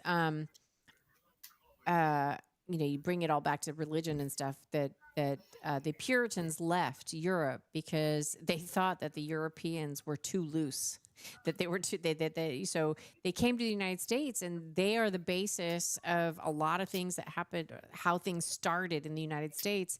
And the Puritans, man, they had some repressive shit going on, It's man. a lot of stuff. Let me tell everybody, you know, when I do tell people what I do outside, Mhm. you know, because sometimes I don't want to be inundated with Right. all the things Yeah. when I'm trying to like relax or something. But when I tell people what I do, let me tell you, they tell me everything. It's like a download, and they don't even know me. I'm like sitting, my last situation, I was sitting in the airport just came through customs. I'm sitting waiting for the people I was with to come through customs, and a guy sat next to me, and he just started talking, and he was like, "Yeah, you know, what do you do?" And I said, "You know, usually I don't say Yeah. it." I said, "You know, I'm a sex therapist." Oh my goodness, he told me he had ED. He, you know, He, all these things, and unloaded. then his girlfriend came, and he said, "She's a sex therapist." I mean, it was so. Help us right now. He's like, "I told her I had ED. I told her, I want to have sex with you." And I mean, people That- say everything. So that tells you what? It's a need here. Yeah, it's a Well, huge need. it's a need, but it's also it's a very small percentage of professionals are in that business. Oh yeah. Yeah, Mm-hmm. I mean, because I've never met someone in that business. I mean, Mhm. you know, Mm-hmm. I mean, That's what everybody that- tell me too. you know, I never met a so, sex therapist. Like, yeah. you know, Yeah. I mean, we'll take your personal cell phone number if we ever have questions in the middle of the night. Hey, how the hell is this going to happen? Well, I'm gonna be asleep. Okay. yeah. Well, you know, Roxy's with me. No, but You know, you guys do you. All right. thank you. And Robin, we'll catch up. Thank you very much All for right. having me on the show. Always. Thanks, Bye John. bye. Bye bye. Boom. Wow. Look at that. We're in overtime. Heather. What? Overtime? We're in overtime. Oh, okay. Look at that. It's time to go. See, and we were talking about how do we do a 1 hour show? Do we do a 2 hour show? 2 hours just goes like that. Ow. Yes. Damn. I have my arthritis. I can't snap my fingers anymore, Heather. Yes, Dottie. Yes, I like Dottie. I like all everybody. Yes, Everybody has been but so I really like Dottie. Yes. communicative and funny, and like this is great. I love it. Dottie, I agree with you, because God would have not made sexual activities so enjoyable if he didn't mean for us to have sex. Mm. Hello. So I totally agree that he created sex for us to enjoy. Mm-hmm. Otherwise, I mean, even animals do it and well, I don't know about the cats that much. Well, no, I take that back. We have cats, and we allowed our Lily to have 2 litters with Riddle, and during the sexual act, she is clearly enjoying herself. I mean, But then orgasm. after she's done with him. No, it's the pulling out because Okay. they have the barbs. Yeah. Mm-hmm. That was a really bad design on Gott's part. I mean, I'm glad that I'm not a female cat. Just No, we are not. because I mean, going into heat and wanting to fuck everything, like she Well, okay, that it's happened a maybe. couple times, maybe, but anyway. Okay. So everybody, Tony, I'm pretty damn sure that Tony will be back by next week. Yes. He is on a very heavy, not heavy. He's on a strict prednisone regimen that is going to allow all the swelling and inflammation to go down, so that he will be hopefully back to normal. It is a 6-week long regimen, but this is the hardest week. This week, Mm-hmm. by the end of this week, I predict he's going to be feeling a lot better, Yes. as long as he is not having a reaction to the prednisone, Mhm. which I'm like, He won't. He'll I be fine. hope Everything's so. going to go well. He'll be back, and everybody will be waiting for him. yes, because I he's know amazing. I know that everybody misses him. And Mhm. Heather and I are going to be working on this show that is going to be totally separate, so Mhm. that people don't accidentally drop in and go, "What the fuck?" Yeah, right. It's okay. It's all right. And that's okay. That's okay, because not everybody's going to be ready, but there's a big need for this, and we Mhm. are going to be fulfilling a need. And I know one of my friends who has been asking me to do a show like this for years, and I wasn't ready yet. I didn't find the correct partner to Yeah. do it with, and I have everything. It's kind of come together, and she is right now at the menopause convention in Orlando. Mhm. And she was like, "Damn, girl, why didn't you start this sooner? You guys could have been here at the convention." I'm like, "Yep, next year." Mhm. And there's all sorts of stuff Doing like that. the show. Yep. Yes. Because women between the ages of 40 and 60 are like, there are more women between the ages of 40 and 60 right now than there have been ever Millions. on this earth. Mm-hmm. And we are all going through the same goddamn thing. Yep. Millions. This is the biggest number. Yeah, this is the biggest number ever for women going through menopause. Yep. And we are here for you, ladies. Yes. I had a blast. I did too. I did. So if you want to follow me on Instagram, Yes. Sex Dr. Heather, SEXDR Heather, HEATHER. One word. So it's Sex Dr. Heather on Instagram.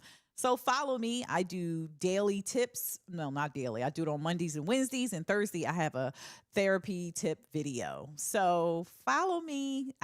It's You're going to would be have to nice get to more have you. social media than that, though. I mean, but listen, I'm on Facebook too, Yeah. Dr. Heather, but everything goes on Instagram first. So that's why Yeah. I say Instagram. Yes. You know, But you need to be on X, too, because there's... I am on X, but I don't go on there much. So Yeah. I don't remember what my handle is. Maybe it's Sex Dr. Heather on X. And Girl. I actually have a nonprofit too. So that's also on there. So yeah, I had a blast. Bisa. Girlfriend Bisa. Are you there? Yes, I'm here.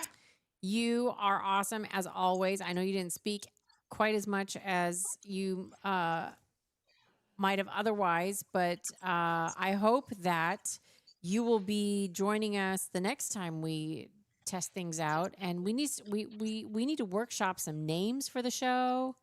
Yeah. There's so much to do, and we love you. You are awesome. You always hold things together. Thank you, you. of course.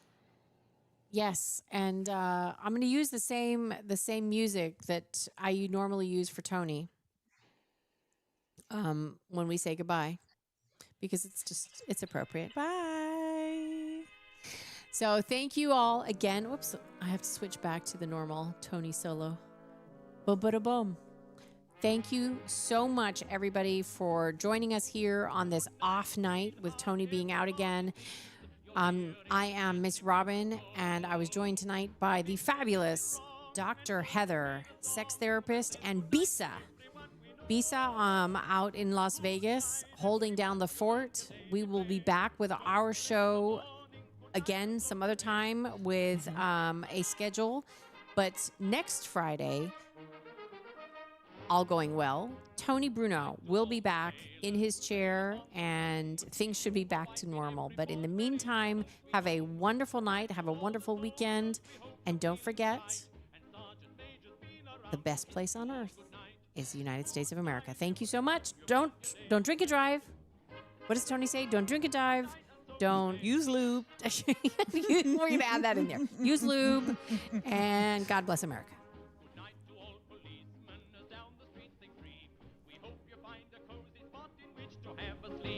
Good night to all the burglars are cracking all the cribs. You seem the only fellows who are finding all the dibs. Good night, everyone, you've earned your daily bread. Good night, and so to bed.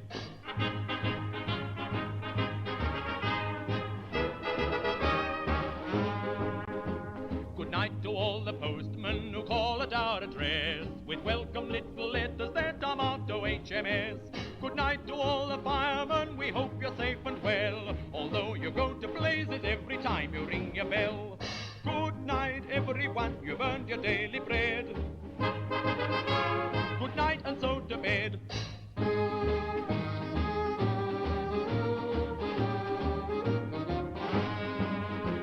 Good night to all the highbrows, we think it is a lark to play what we are playing when you're wanting Mr. Mark.